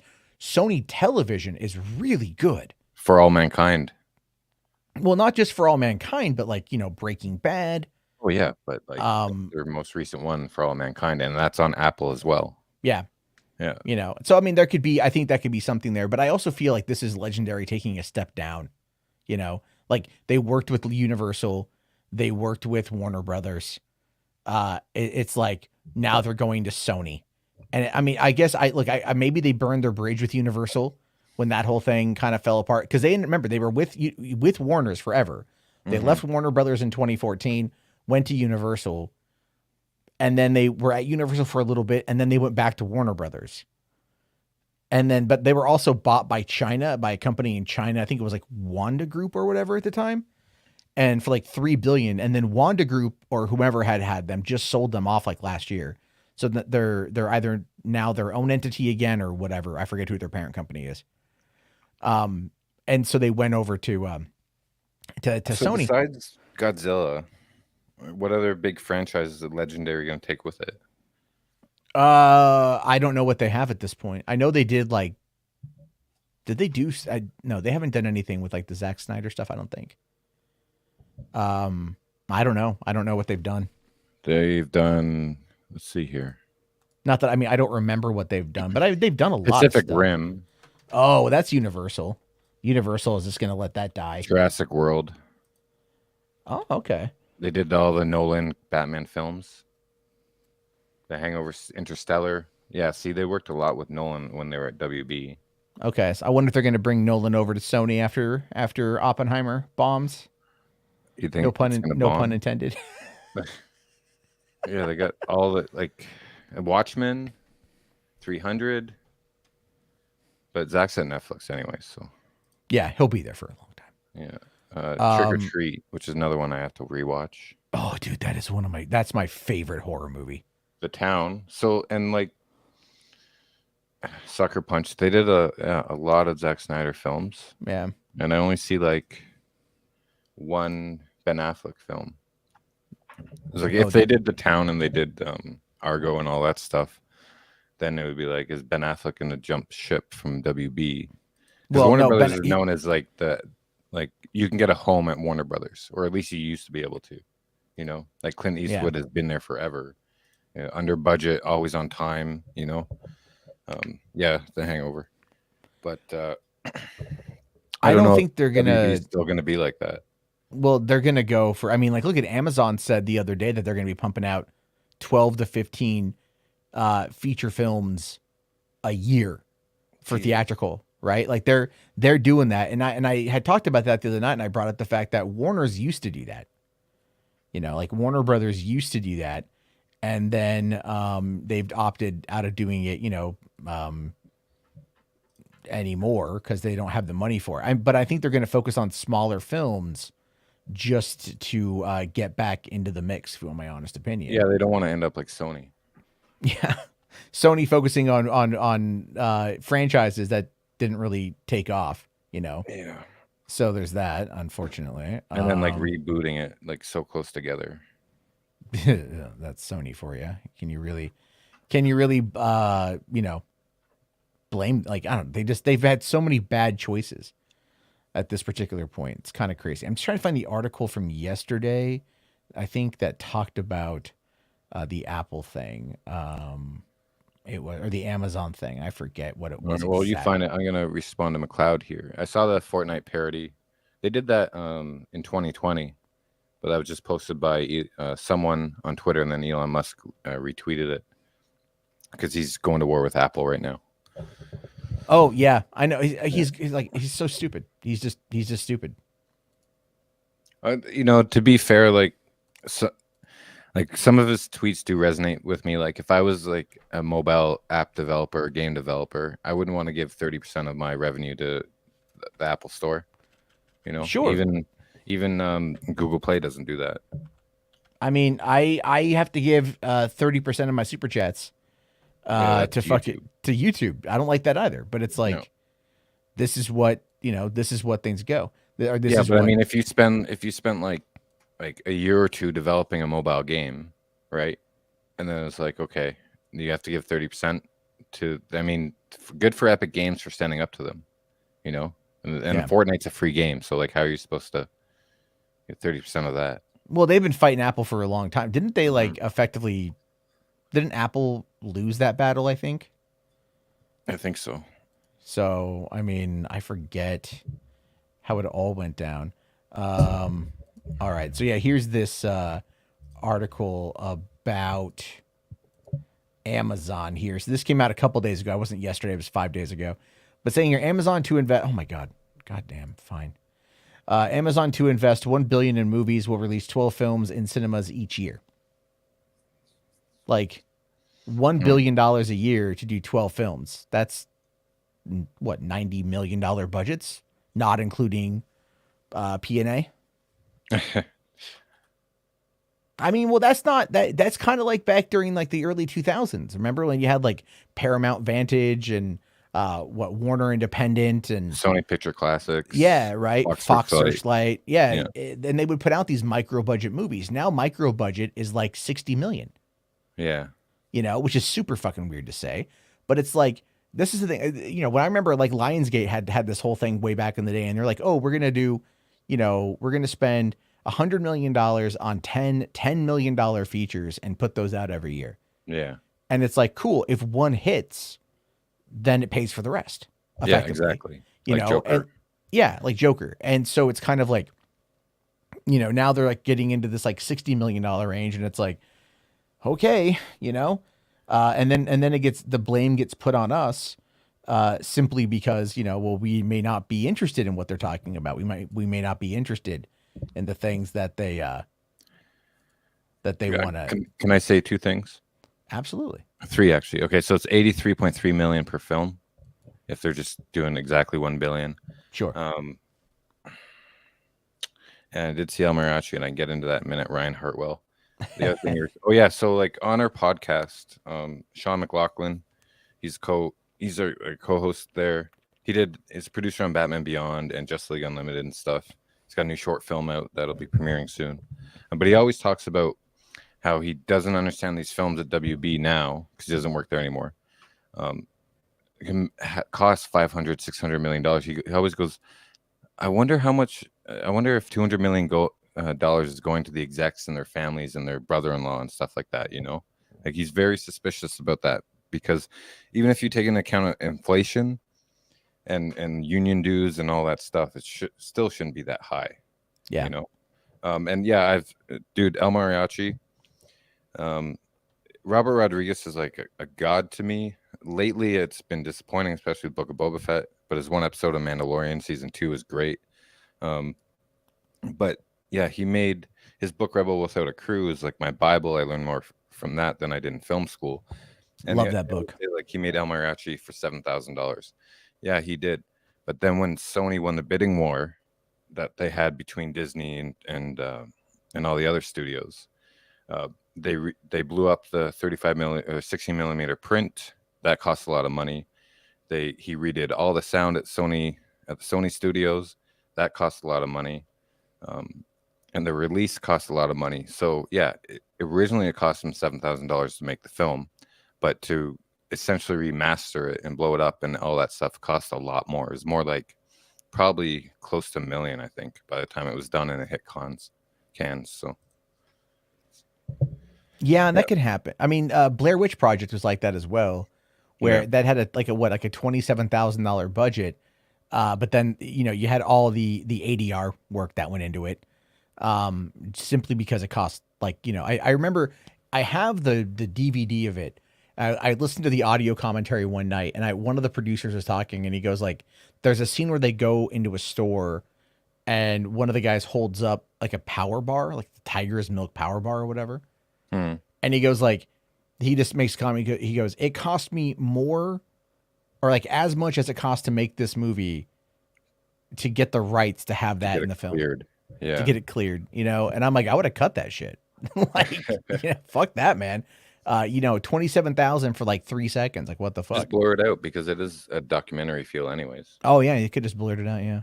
You know, but I mean, that's how this stuff goes, you know. And then, I mean, look at Clerks. Clerks had a budget of what, $23,000? Yeah. You know, and that, I mean, it went to con and or went out to the festivals and got picked up, and then they clearly didn't. You know, they had to do the soundtrack. They had the, you know, they had the big soundtrack back in the day, and they had the big release stuff for it. So yeah, I mean, you know, movies. Reservoir Dogs, 50,000, and then Harvey Keitel signed on, and then the budget just ballooned. Oh wow. Was he the highest paid actor in the movie? Well, that would make sense. He was like a producer on the movie. Oh, like yeah, like the script got into Keitel's hands, and then like, okay, Tarantino had planned, I believe, to make it like a very indie movie, you know, something like My Best Friend's Wedding or something. But he was also at the Robert Redford Film School. Was that Sunset or whatever? Yeah. And he learned a lot about directing there, Tarantino, when he went there. And then in that time, he got the script in Keitel's hands, and then Keitel's like, yeah, I want to produce this. I'll star in it, whatever. And then that's how it got in the eyes of everyone, you know? So. Okay. You know, actually, I haven't even looked into how that movie came together, to be honest with you. Yeah. Not that I haven't wanted to or nothing. It's just, you know, how it goes. Thank you, Sean. Yeah. Sundance Film Institute. No, it's a really cool story. So, yeah, same with El Mariachi. Like, and those two guys came up at the same time, right? And they met at the Toronto Film Festival in 1992. Yeah, and that's where they became friends. Yeah. They did. I mean, their collaborations have been great. I still think I love Grindhouse. I really thought Grindhouse was such a unique, interesting experiment. Agreed. That just did not get the acclaim that I think it should have gotten at the time. But I also feel the programming block should have been shifted, where Death Proof should have been the co-feature, yeah, and then Planet Terror being the main feature, only because of just the action, the action in it. It would keep, you know, you end Death Proof, and I love the ending of Death Proof, but you end Death Proof, and you're like, oh fuck, okay, cool. And then it starts, you know, like it starts playing that April May song, whatever it is. Mm-hmm. Yeah. That's in the end credits. The freeze frame. Yeah. And I still listen to that occasionally too. I still occasionally I get it stuck in my head. Yeah. Like hang up or down, na. Yeah. And then I go and I listen to it on YouTube. And then you go into Planet Terror, which just has the spectacle and the more grindhouse feel. And yeah, it would have been good if it was reversed. But I think a lot of the problem was after Grindhouse, after Planet Terror, a lot of people just left the theater because they thought they didn't realize it was a double bill. Yeah. You know? I heard reports of that. I actually went and saw Grindhouse twice in theaters. Nice. And because at the time Tarantino was he hadn't purchased the new Bev in LA yet, but he was working. He had a Grindhouse film, like a 3-month Grindhouse film festival that he had programmed. That was like, I remember. I was very jealous I couldn't go. I went 4 times. Nice. I went from San Diego to Los Angeles on 4 separate occasions to go and see Grindhouse movies there. Amazing. Right. And then when I moved to LA a couple of years later, I never went back to the new Bev. I could just never find the time to go or find the people to go with me and whatnot. Now, but that was also back during the time where I just didn't want to go see movies alone. Yeah. You know, like there was a weird time where because at the drive-in, I'd always was this after or before the Unabomber shirt? This is well before. Oh, okay. Now I go see him alone all the time. I don't even care. Wearing the Unabomber shirt. Yeah. There we go. The problem with I love Rodriguez. But then, like when Once Upon a Time in Mexico came out, he started to get really George Lucas, you know. Like, oh, we'll fix it in post. We'll rely on the CG, and I saw that, and I didn't realize when I first saw that it was kind of making fun of itself. Like, upon recollection, I can watch it and be like, yeah, I can have a good time with it now. But then when Grindhouse came out, it was just Planet Terror just seemed, again, like very George Lucas prequels, if that makes sense. Like, really reliant on the special effects, and the story was secondary. And that's why I think Death Proof is a better film out of that duo. Yeah. Yeah. Well, it is the better movie, but we're talking about like just for the audience. You know what I mean? Like, oh yeah. Because it took me, like, I think Death Proof is the better movie, but it requires you to watch it again to really get the nuance of it. Oh, to yeah, because it's all pretext. Everything's pretext in that film.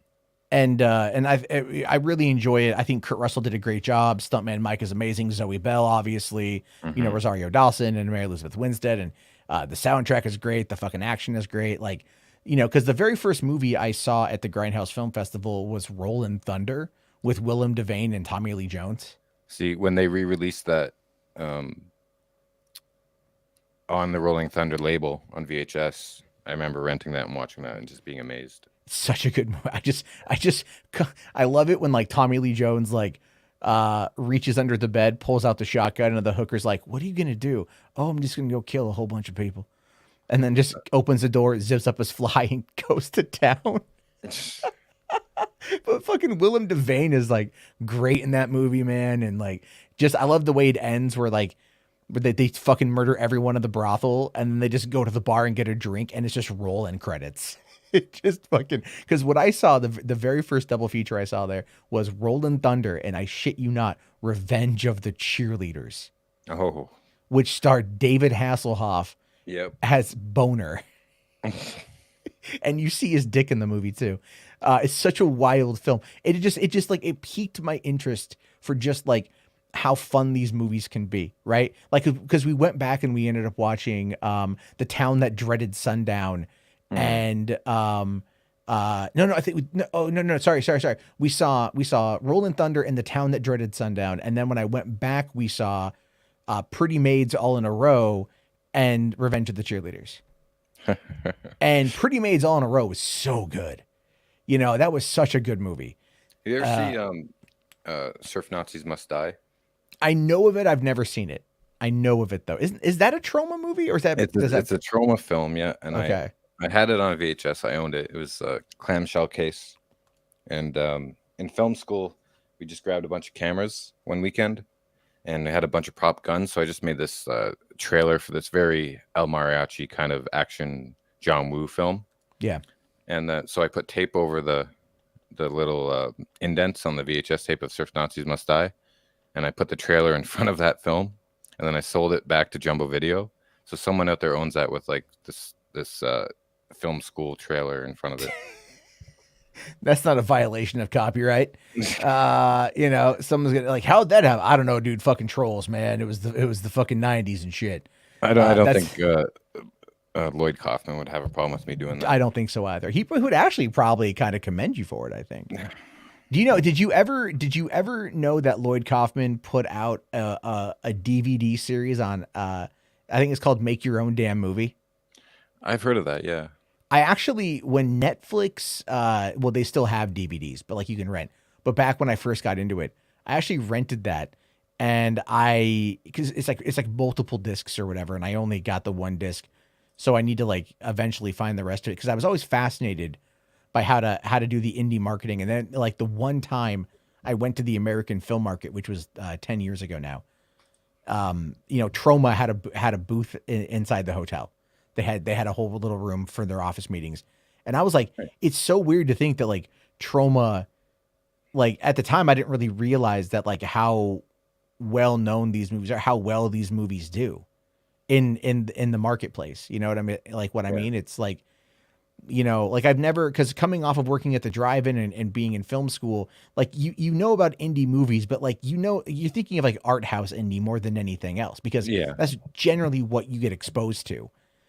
And so it's like, you know, moving over into the digital age and Hollywood and things like that, it was like I wasn't thinking about horror. And all things considered, I should have been thinking about horror, because like a lot of the stories I come up with are very thriller horror-esque.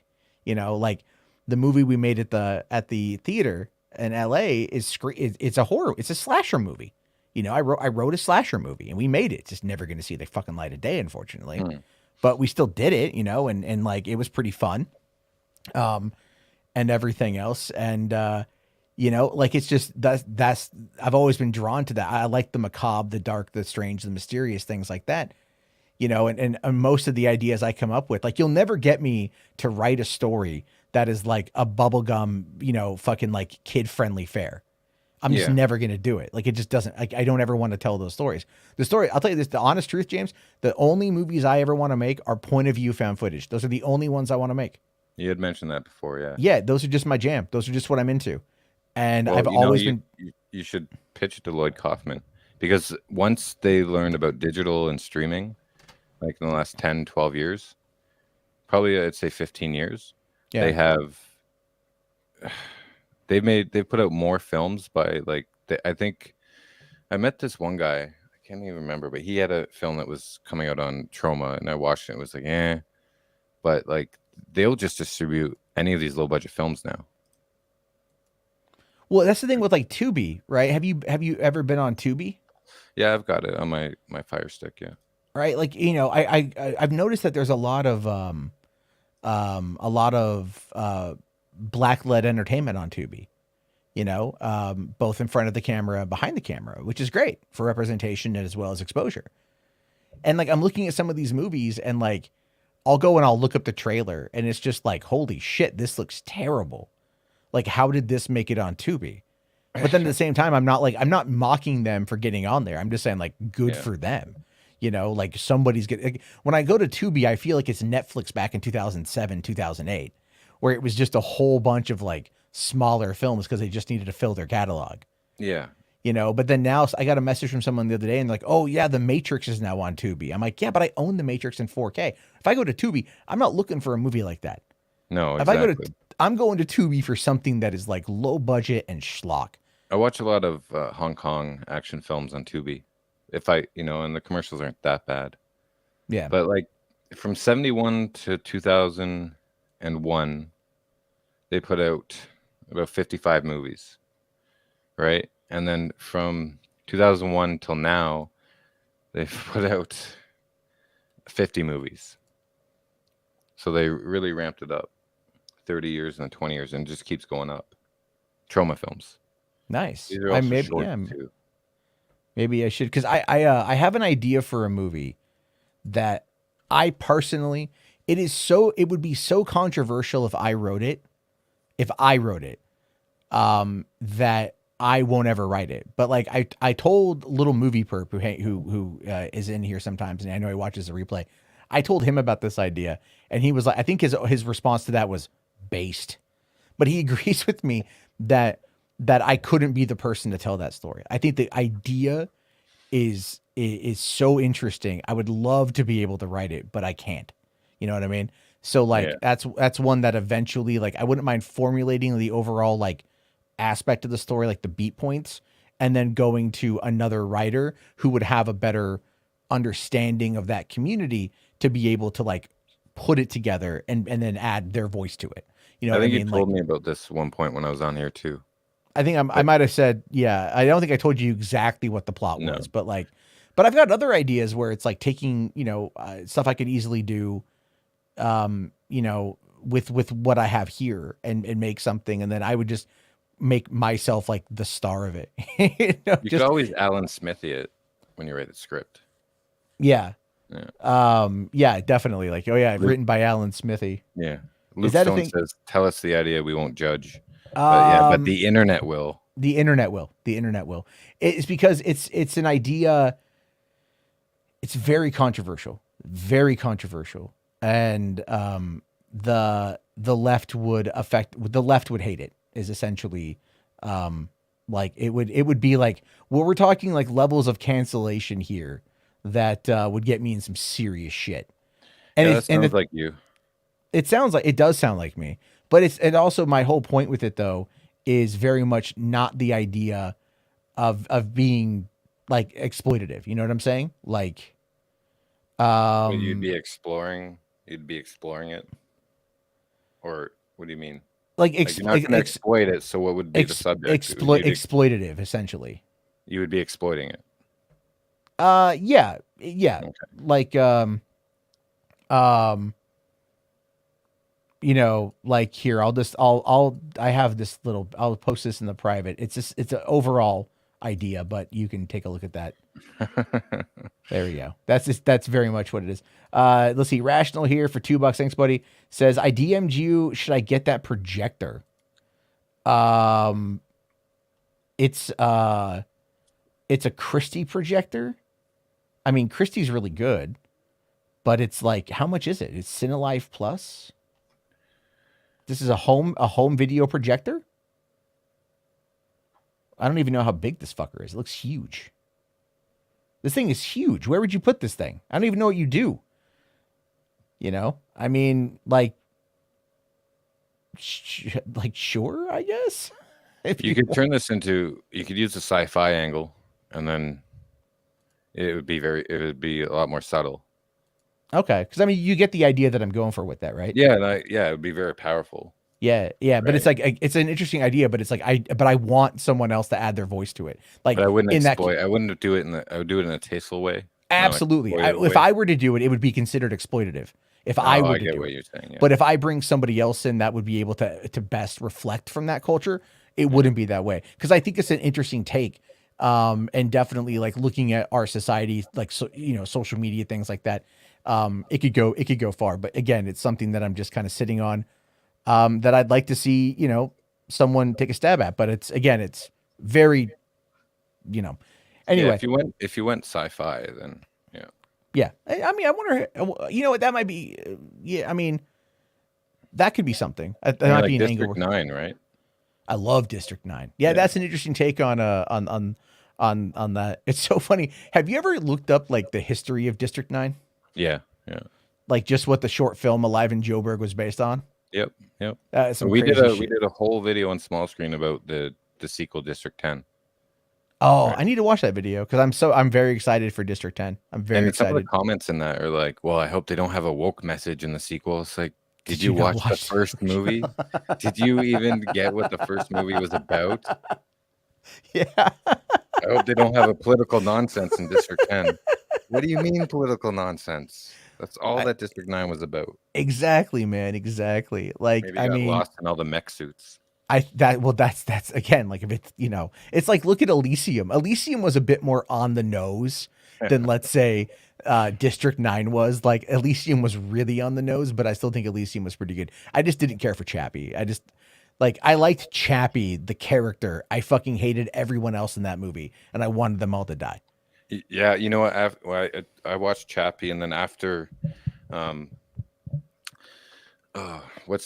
cannot remember names tonight. What's the main character's name? The actor. In Chappie? Yeah, in Charlotte, Chappie. Yeah, Charlotte Copley. Charlotte Copley. After he left his robot with the criminals and says, "I gotta go. I'll be back later. Take care of my robot." I was like, okay, there goes my suspension of disbelief. He would not just leave this robot that got freed, you know, Chappie. Yeah. So you should play a little bit of the District 10 video while we're on here. Yeah, we'll do that. Thank you very much, Sean, for the super sticker. Really appreciate that. Rational here says Chappie was great. I just, you know what, man, like if you've ever gone and watched Tetraval, which was the short film Chappie was based off of, there's actually a reference to that in District 9 when they break into the underground lab and like steal back all the weaponry. You see Tetraval on the side, but like Tetraval was an interesting concept for like robotic police. You know, and again, even like Alive in Joburg, how it dealt with the apartheid and everything else. Mm-hmm. You know, he was very political in the short films. Chappie just like D. Antwoord was like the worst addition to that. Like they just were not likable. It was like, and why would you leave your robot there with them? Exactly. Like, for one, I've seen Short Circuit. All right. Like I've seen Brownface Fisher Stevens. Okay. And it survived. Like Johnny Five is Alive that movie's fucking phenomenal. It's so goddamn good. We've seen it. And then here's like this, you know, like it's just filled with these characters that are just like, oh my God. And I'll tell you this, you know, Chappie was doomed to fail when the only discourse that was coming out of the marketing campaign for that, the pre-release marketing, was the Alien 5 stuff.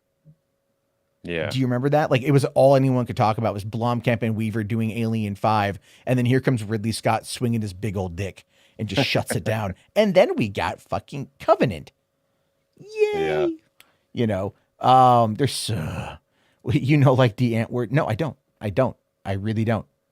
You know, I really like, good night, Tony. Well, Thanks for coming in, buddy. That's an interesting case because like they were really big around that time. And then they were in Chappie. And then now I haven't heard anything about Diane. They broke up.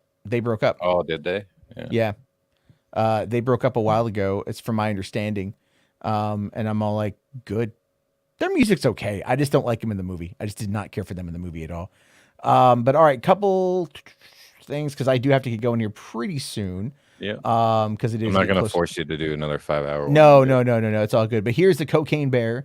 A little bit about this. This movie, I want to see real bad, because it's based on a true story.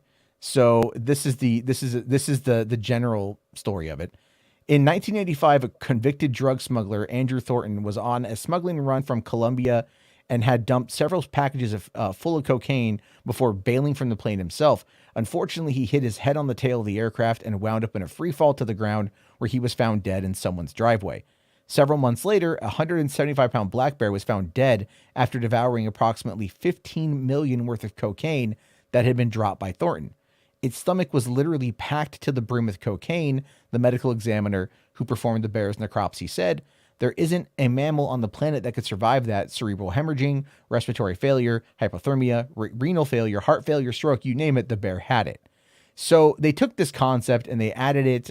They added a little bit of a take on it, saying here that an oddball group of cops, criminals, tourists, and teens converging in a Georgia forest where a 500-pound apex predator has ingested a staggering amount of cocaine and gone on a coke-fueled rampage for more blow and blood. I mean, that sounds like fun. James. Yeah, but she's Elizabeth Banks is really trying hard to up her directing game, eh? I mean, after Charlie's Angels, she needs a win. Yeah, she does. Because, I mean, the Pitch Perfect, did she do all Pitch Perfect? No, she just did the second one. I thought she did the third one. No, she was in all of them. Yeah, but and she's producer. Okay, but she only directed the second one? Yeah. Oh, okay. Was that good? But I mean, I don't know. I haven't seen any of them. I just know she's in them. But I know she did Charlie's Angels, and the marketing for that thing fucked that movie up bad. Yeah. She's even come out. Her quotes didn't help. No. And she's come out recently and kind of apologized for that. Did you hear that?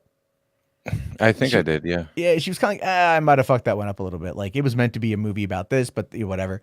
So she's back with this movie here.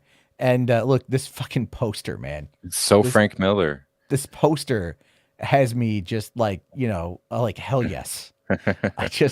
I'm very excited for what could be happening with Cocaine Bear when this drops in just a couple months. I'm looking forward to a trailer. Even the font and the title of it is like, that's pure Sin City. That is a pure Frank Miller poster right there. Well, at least it looks like they're not really hiding some of their influences, so to speak. Is it going to be in black and white with splashes of red? You think that would be dope? I saw somebody just make it like a Sin City movie, but with the Cocaine Bear. I saw somebody complaining about like noir cuts of films, black and white versions of films, the other day. Yeah. Like, do we really need this? And it was like Mad Max Fury Road and like The Mist. And I watched that Mad Max Fury Road. That was good. Black Blood and I own it. I haven't watched the Blood and Chrome yet version of it. I want to. I also own Logan Noir, but I haven't watched that yet. And but I did do the black and white of The Mist, which was good. So good. Like, I love The Mist in general, right? I saw it in theaters when it came out. That ending is such a grand fuck you ending. I love it. Yep. And then to watch it in black and white, it felt like you were just watching it, old creepy 50s sci-fi horror film. Mm-hmm. And again, like one of my favorite elements of even Clerks 3 was when they're shooting the movie, getting ready to shoot it, and they're like, the cinematographer comes in, it's like, we're going to shoot it black and white, and then goes off about the lighting in the store, like why it's terrible. And then it says, but we also wanted to make it look like you're looking at this through the lens of security cameras, which is, one of their excuses for why they shot in black and white. Yeah. From back in the 90s. So it's just like, I think there's a level of appreciation for that, in my opinion. There's this massive level. Did you see Zack Snyder's Justice League in black and white? I did. No, I didn't watch the Justice. I watched part of it in the black and white, not the whole thing.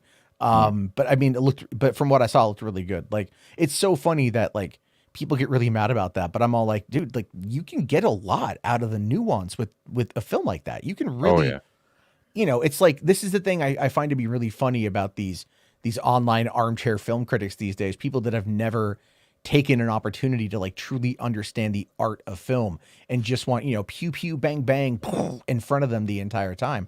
Well, don't get me wrong. I love all that shit too, but it's like, yeah. And it's like, speaking of Death Proof earlier, like that one scene where they first meet Kurt Russell at the convenience store and it's in black and white. Yeah. And then all of a sudden, she's standing in front of the car, and then the shot pulls out a bit, and then snap, it goes to color, and you see all these bright colors. Just like, wow, it just woke you right up. Yeah, like I mean, there's a lot you can do with that. Wait for that, because that's such a powerful moment that Tarantino did. I'll have to give that another watch. Like, I still love the opening of Kill Bill. When it's when it's just like like when it just says the revenge is a dish best served cold, old Klingon proverb, and then you just hear her panting, and then it just opens and it's like this fucking black and white shot covered in blood, blood, and then cut to credits and cut to credits. Yeah, like the blood spattered bride. I mean, there's some big fight scene where they had to do it in black and white to get past the censors, and then you cut it so like when she blinks, it goes back to color. That was really good. That was because it was almost like she lost control. Right. Exactly. Like she went into this mode, as how I interpreted that as a viewer. It's so funny. Is like, I talked to someone the other day that was like criticizing Tarantino as just like stealing work from better auteurs. And I'm just like, everything is, I'm like, oh my, I didn't really have the energy to fight, to be fair, on that one. I'm all like, everyone steals, dude. Like every artist interprets something from somebody else. Some artists steal from themselves, like Michael Bay. Not even consciously, Yeah. Like, it's like one of the things, like this is one of the reasons why in Hollywood, like, if you're a writer or a director or a producer or an actor or whatever, and someone like, unsolicits their script to you, it's like, you don't take it. Not that you want to be a dick about it, but it's like, you don't want that in your brain because you don't want to maybe subconsciously pull from that later on. And then like you get accused of theft or some shit like that, because it happens in Hollywood all the time anyway. Copyright claims, all that crap, right? If you ever want to know the best one, look up the woman who says that she created the Matrix and the Terminator franchise in the early 1980s, and that both James Cameron and the Wachowskis stole from her. Really? I had a 2-hour conversation with her on the phone. Her name is Sophia Stewart. Lady's insane, just absolutely insane. I heard her on a Twitter space recently.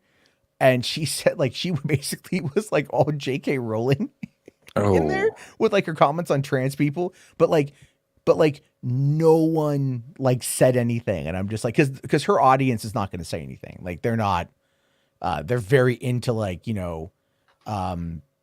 what she has to say, and that's fine. That's their whole deal. But like, I was just chuckling at that shit. I've had people contact me and be like, hey, have you heard anything about this film in a lawsuit at WB or whatever? I'm like, no, why? What's up? Well, they stole my film. Here's a 15-minute YouTube video I put together. Oh, Chris Wozniak. No, not Wozniak. No, not really? Batman Gate. This is something else, yeah. And Batman Gates is and you know what? The comparisons were there. Like they were, but and the guy had a valid argument, but I don't know. I contacted him a couple months ago. Said, hey, anything come of that? And he never got back to me. He said, I'll have something for you soon, and I never heard anything. So probably a lot of times it just doesn't go that way. I mean, or people got paid off. Yeah. Weirdly, Mahler came up with a similar pitch.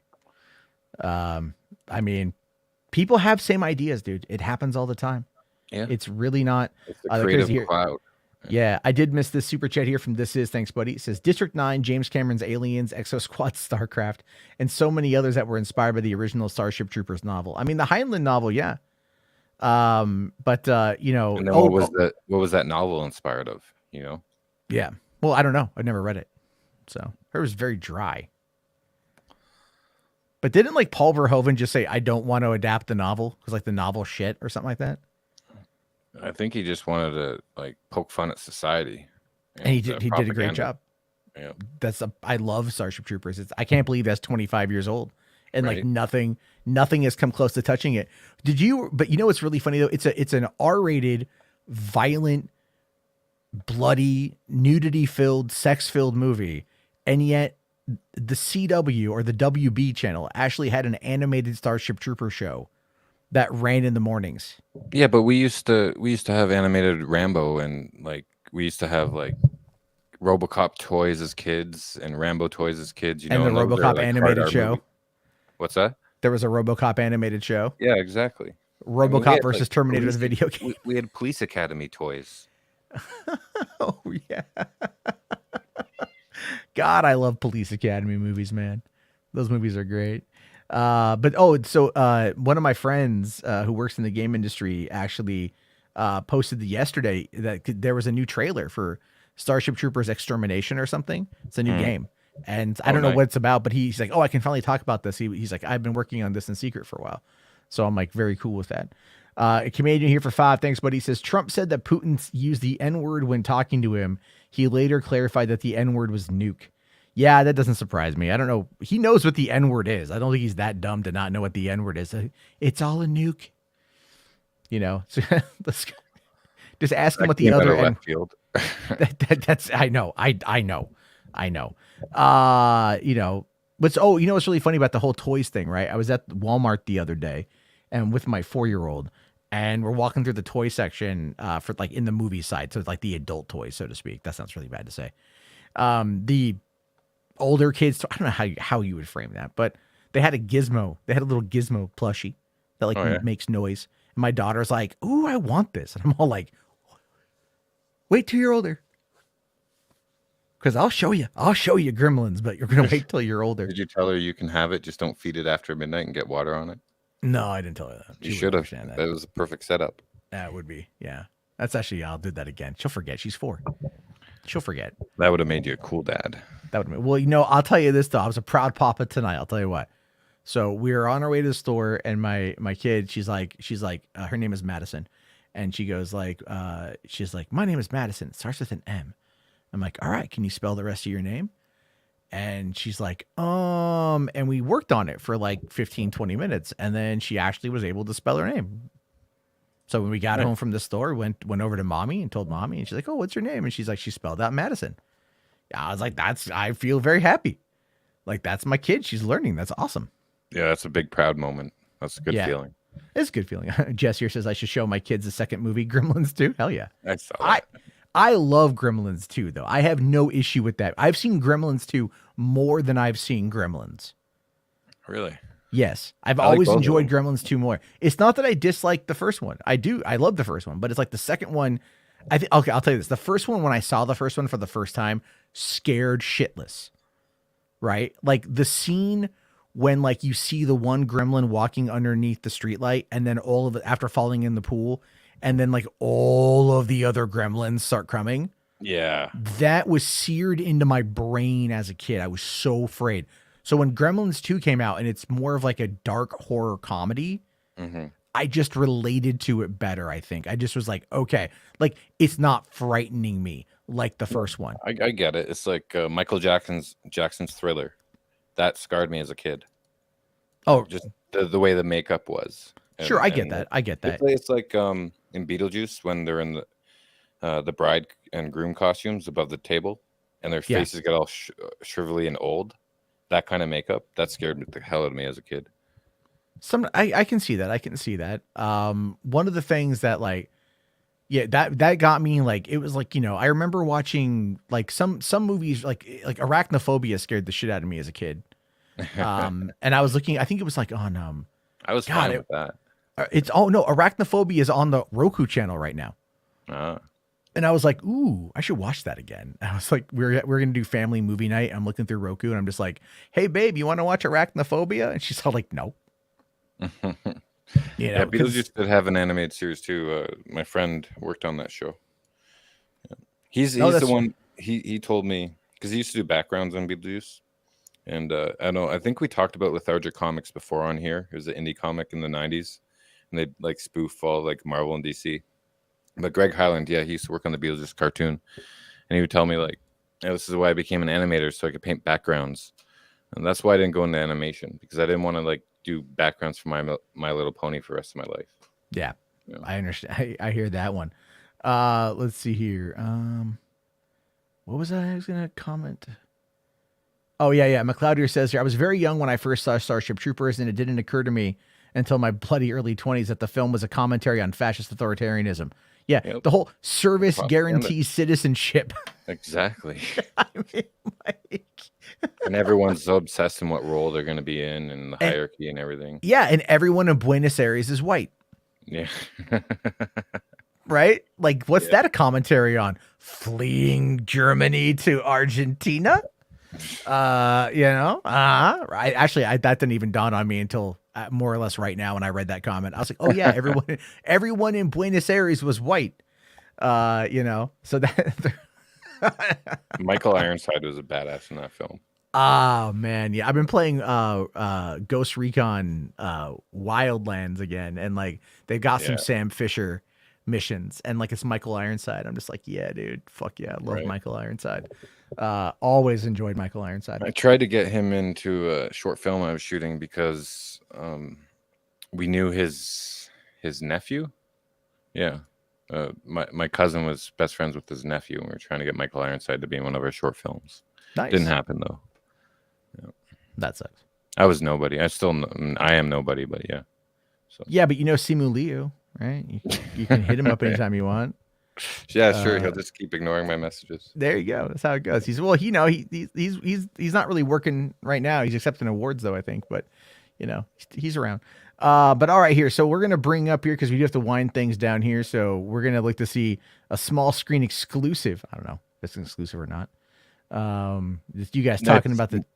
Yeah, it's not exclusive, but it is factual information we got from report. So this is a factual report. From the directors and the actors themselves. All right, so here we go. We got Edward, we got James. I do dig the overlay for StreamYard. You like the overlay? I do like the overlay. Yeah, I'm very lazy with my overlay work, but I like this is nice. Okay, let's go. That's actually the small screen. Oh, what? Oh, that overlay I had in post for all their interviews. Oh, yeah, that makes sense. Yeah. All right. Welcome to small screen. Hello, and welcome to small screen. You're gonna have to use that. Yeah. As huge fans of Neil Blomkamp's District 9, we've been waiting for a sequel for a while now, and it shows as we've been covering every new bit of information on the Small Screen website. Well, it's been in the works for nearly a decade, and we have some exciting updates from writer-director Neil Blomkamp himself, as well as the film's star, Sharlto Copley. We've learned that the District 9 sequel, which we'll call District 10 because we're so creative, is going to start shooting next year. Why has the sequel taken so long to get off the ground?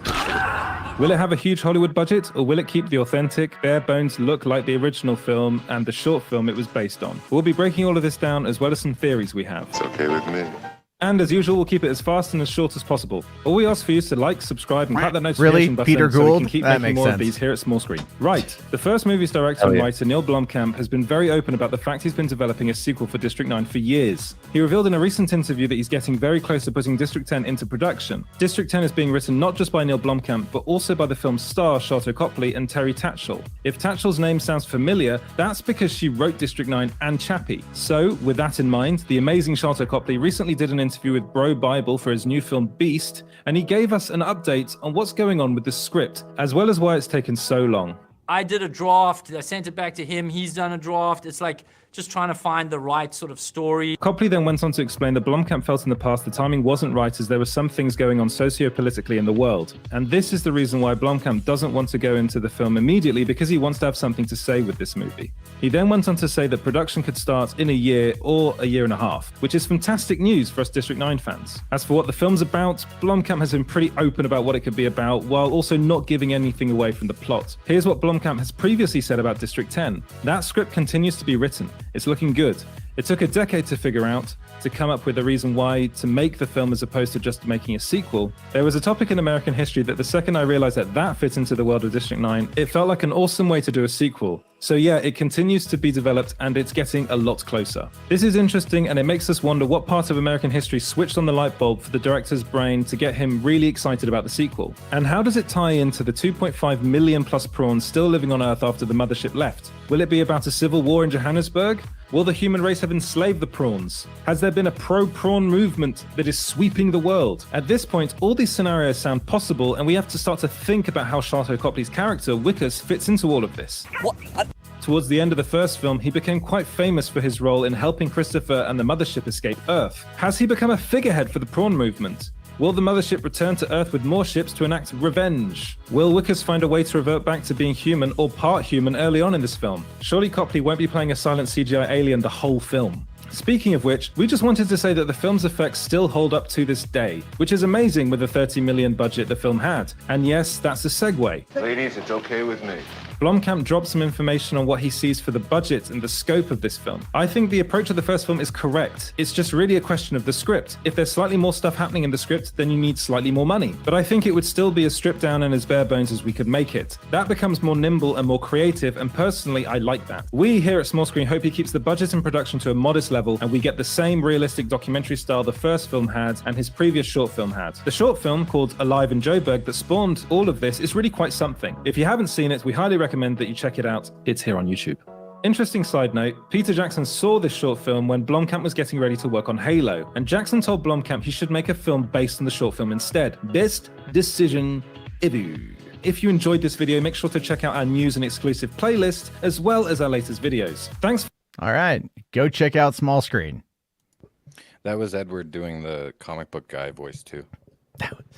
He's really good with his voices. Music Manager asks, what the hell was with the voice at the beginning? I got a little bit of Madeline Kahn from Blazing Saddles vibes, to be fair. Right? No, it was just I was directing him over StreamYard, and then he got tongue-tied, and I kept it in. So nice. It was fun. We got a lot of compliments from that, so that was the first question I got about it. Well, there you go. So, first thing people hear, first thing on their mind. Exactly. Says Neil Blomkamp used to make the special effects for the TV show Stargate. Oh, nice. I did enjoy his when he did the Destiny live action trailer for the release of that game in 2014. That was pretty good. And then I never played BioWare's Anthem, but he directed the trailer, the launch trailer for Anthem, which was like really good. And have you seen the Oat Studio stuff? No, I might have actually. I might have. Go check out Oat Studio. He's got a bunch of short films up there. Then I have. Yeah, I just couldn't remember the name. Like Sharlto Copley's character is, because he was an alien at the end of it. Yeah, like he's got to come back as human. I would hope so. I mean, they got to find a way to change that. I don't know. I don't know what's going to happen with that yet. I mean, Vickers, like the way that it ended, I thought was really good. Even just a few months ago, I actually picked up District 9 on 4K because they released it in 4K. I think last year I got it, but yeah, like I got that movie. I love District 9. Like that was one that like when I went to the theater opening day to go see with my friends, we walked out going like, holy shit. Yeah. Like this movie, fuck, dude. And I went to the drive-in that night. I was, you guys gotta go see District 9. And it still stands up like 10 years later. It really does. It really, really does. I want to know what that point in American history that Neil Blomkamp was talking about. I have a feeling it's, if you want my honest take on it, given what I think that they were trying to go for with that one, because that was about the apartheid. I'm going to say like, diseased blankets come to mind. Yeah. You think that? I think that, I think it's going to be like colonization, or it's going to be internment camps. Right. It could be internment camps because they were talking about, remember they show District, was it District 10 or whatever? In like, because they're relocating everybody to this new reservation effectively. Yeah. So he's clearly going to be talking about the indigenous population. And or so like it's something like the World War II with the Japanese. Yeah. It's going to be like internment camps or reservations or things like that. I think that's what he's going to focus on. So, which again, a lot of that was propaganda. A lot of that was massive government overreach, manifest destiny claims, all that shit. So it should be very fascinating to see what happens. Yeah. I want to see this District 10. Hopefully it'll, next year they'll start shooting. So hopefully, man, I'm waiting to find out more about that. Because stay tuned to small screen. Yeah, there you go. Or I'll talk about it do here. Live shows again, once a week. Oh, you guys are good. Probably, yeah. Like next year at the beginning. I like listening to you guys. So, I mean, it's always a lot of fun. I think it's always a lot more fun when you just kind of get into the nitty gritty of stuff, and like can just have like fun conversations about so that's me. It's gonna be a blast. But all right, final thing of the night here is this is from Command Unit, minute 42. Gameplay trailer 40K Warhammer Rogue Trader. This is when I get sponsored, folks. This is how I pay my bills. Let's do it.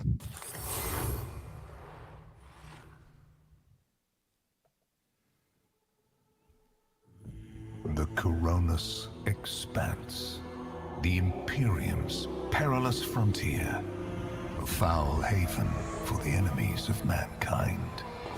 It is the hunting ground of the rogue traders, unique and powerful servants of the Imperium. Here they seek out new worlds and servants. Here they discover heresy and deceit. Ancient machines. Murderous Xenos.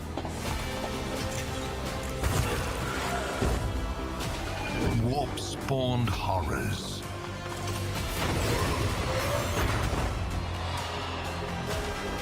Fanatical zealots.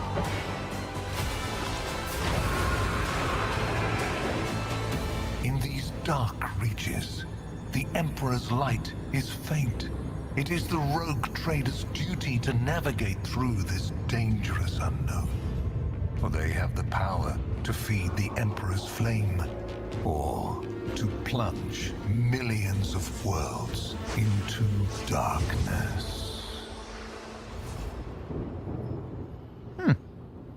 It's like a MOBA sort of game. I'm not too sure.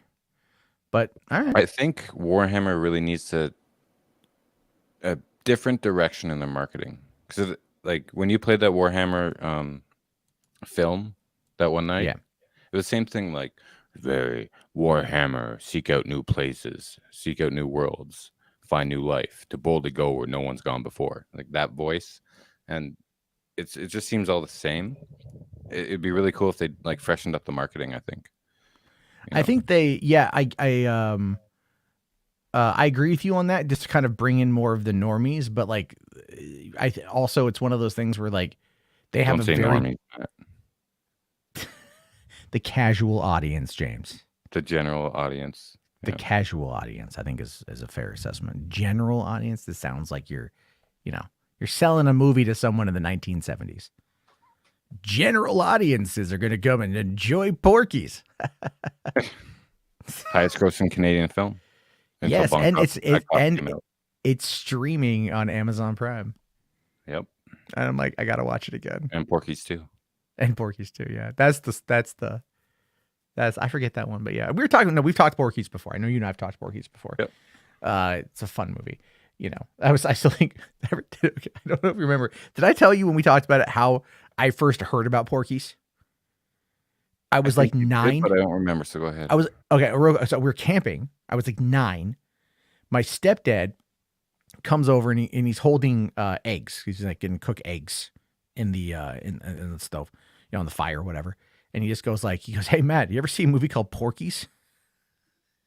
I'm like, "No."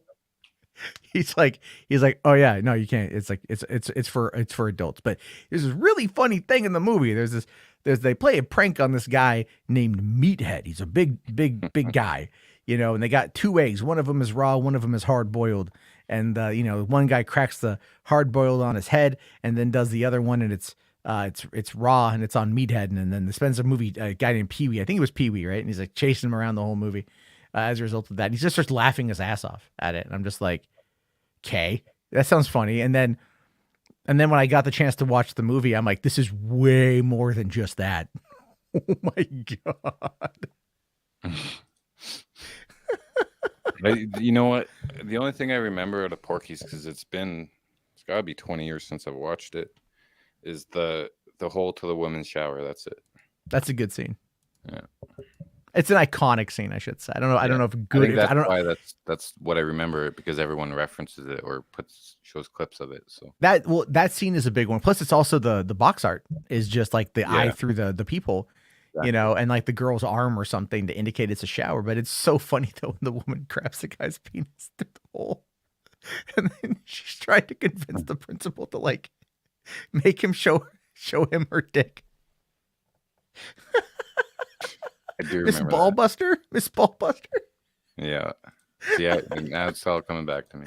Dude, that's such a good movie, dude. Have you seen The Wrong Guy? The Wrong Guy. That's not a Kevin Hart movie, is it? No, it's oh man. It's Dave Foley. And he's just like this businessman, and he thinks he's framed for murder, but he's not. So it's kind of like the Harrison Ford On the Run movie. Yeah, it's like that, but he's not really being chased. He just thinks he is.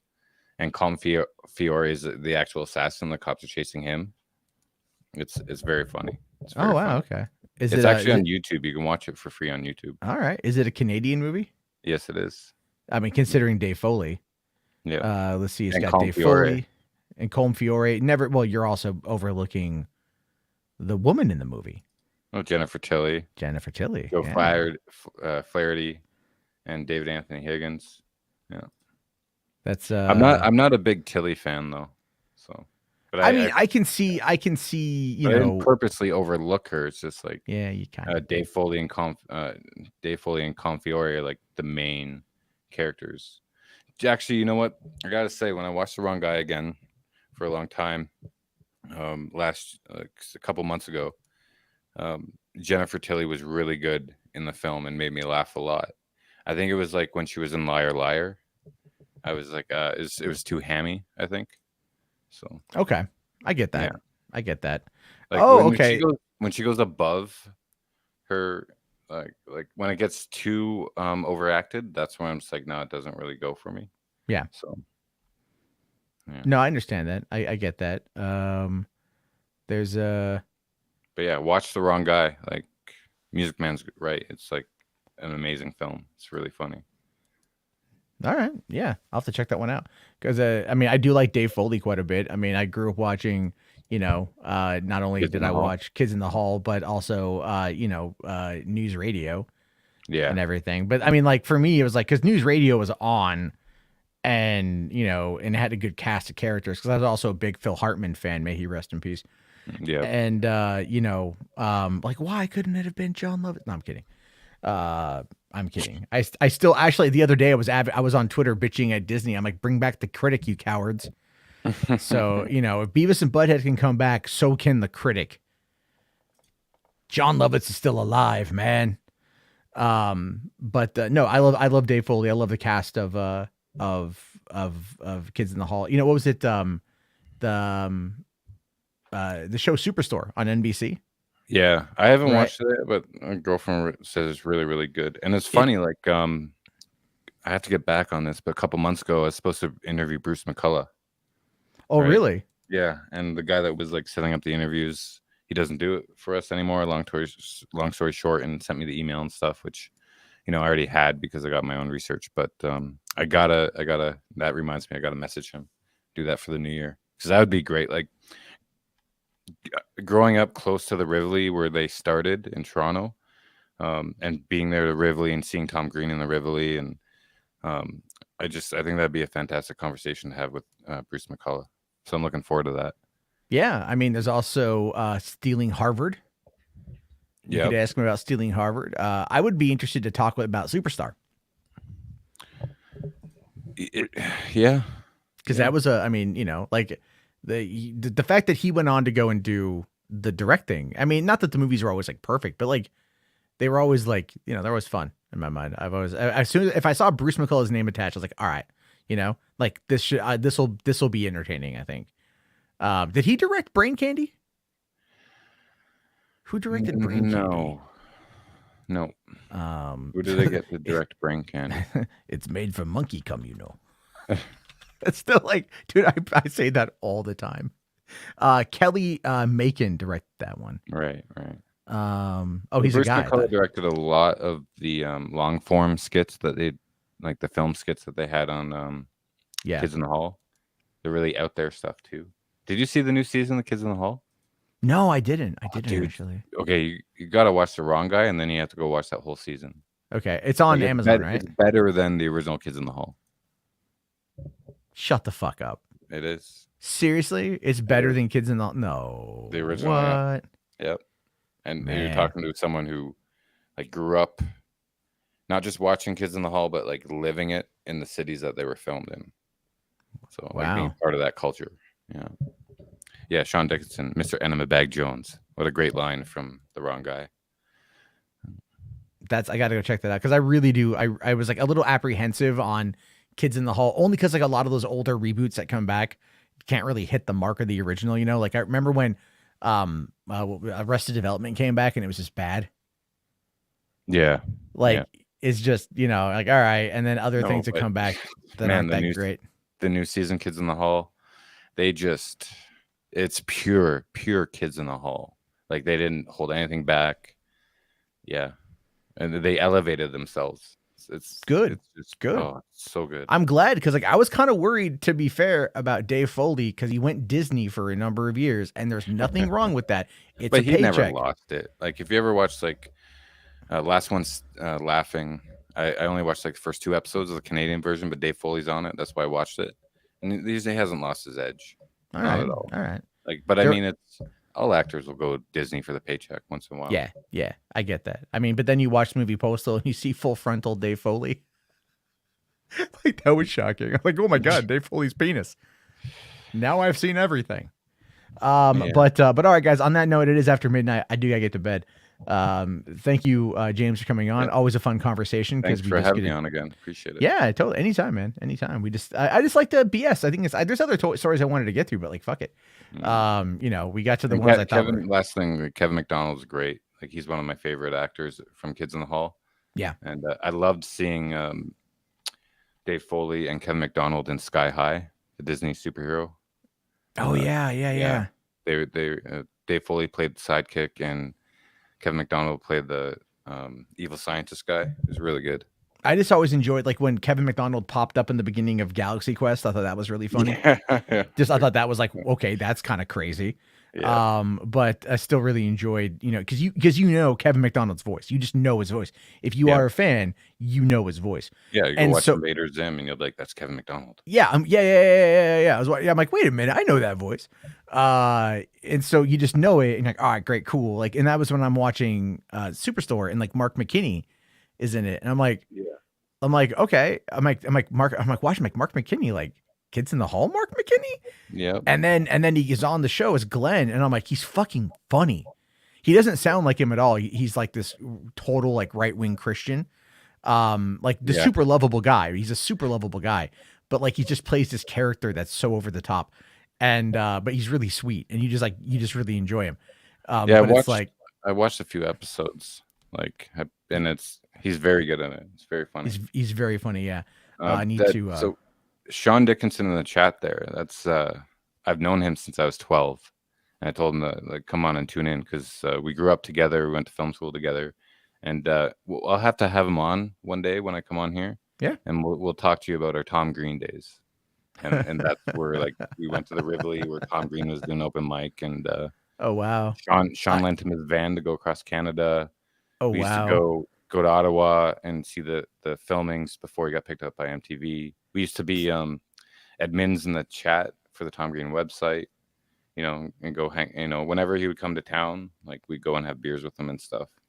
Crazy, dude. Like, I mean, for me, because I was a teenager when that came out on MTV, you know, and that was big. That was huge for us back in the day. You know, it was like one of the original kind of, but when he got to MTV, it was just like, eh. Yeah. Well, that's when a lot of us got to see Tom Green. You know, like I'll tell you this, I fucking hated Freddy Got Fingered. I hate that movie. I hate that bad fucking movie. But it's like I can appreciate what it is, but I still hate it. You know, I've no desire to ever watch it again. But I've always liked Tom Green. I still always loved the "Where's My Dinner, Bitch" statue.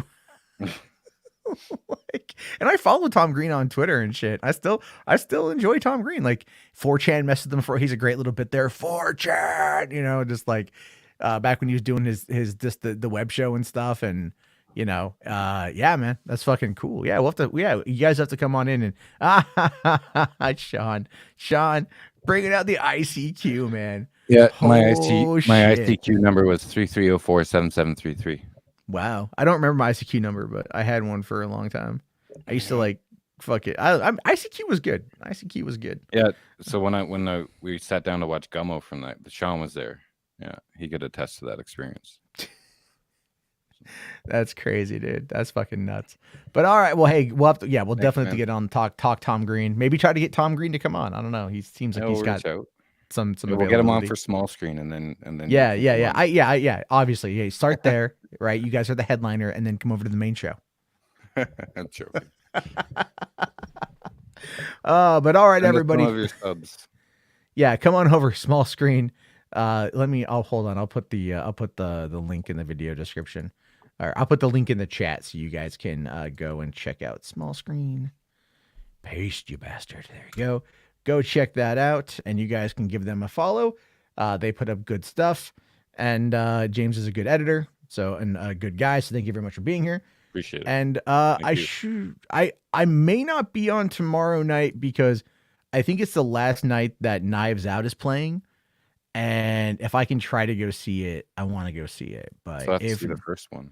Oh, the first one's really good. Like, and I bitch about fucking Last Jedi all the time, but I really like Knives Out, so it's good stuff. Oh man, like, Brick was amazing, but now we're gonna go on for another hour. Yeah, we're not doing that. We're not doing that. And yeah, Brick was good, so go watch Brick. All right, everybody, have a good one. Peace out.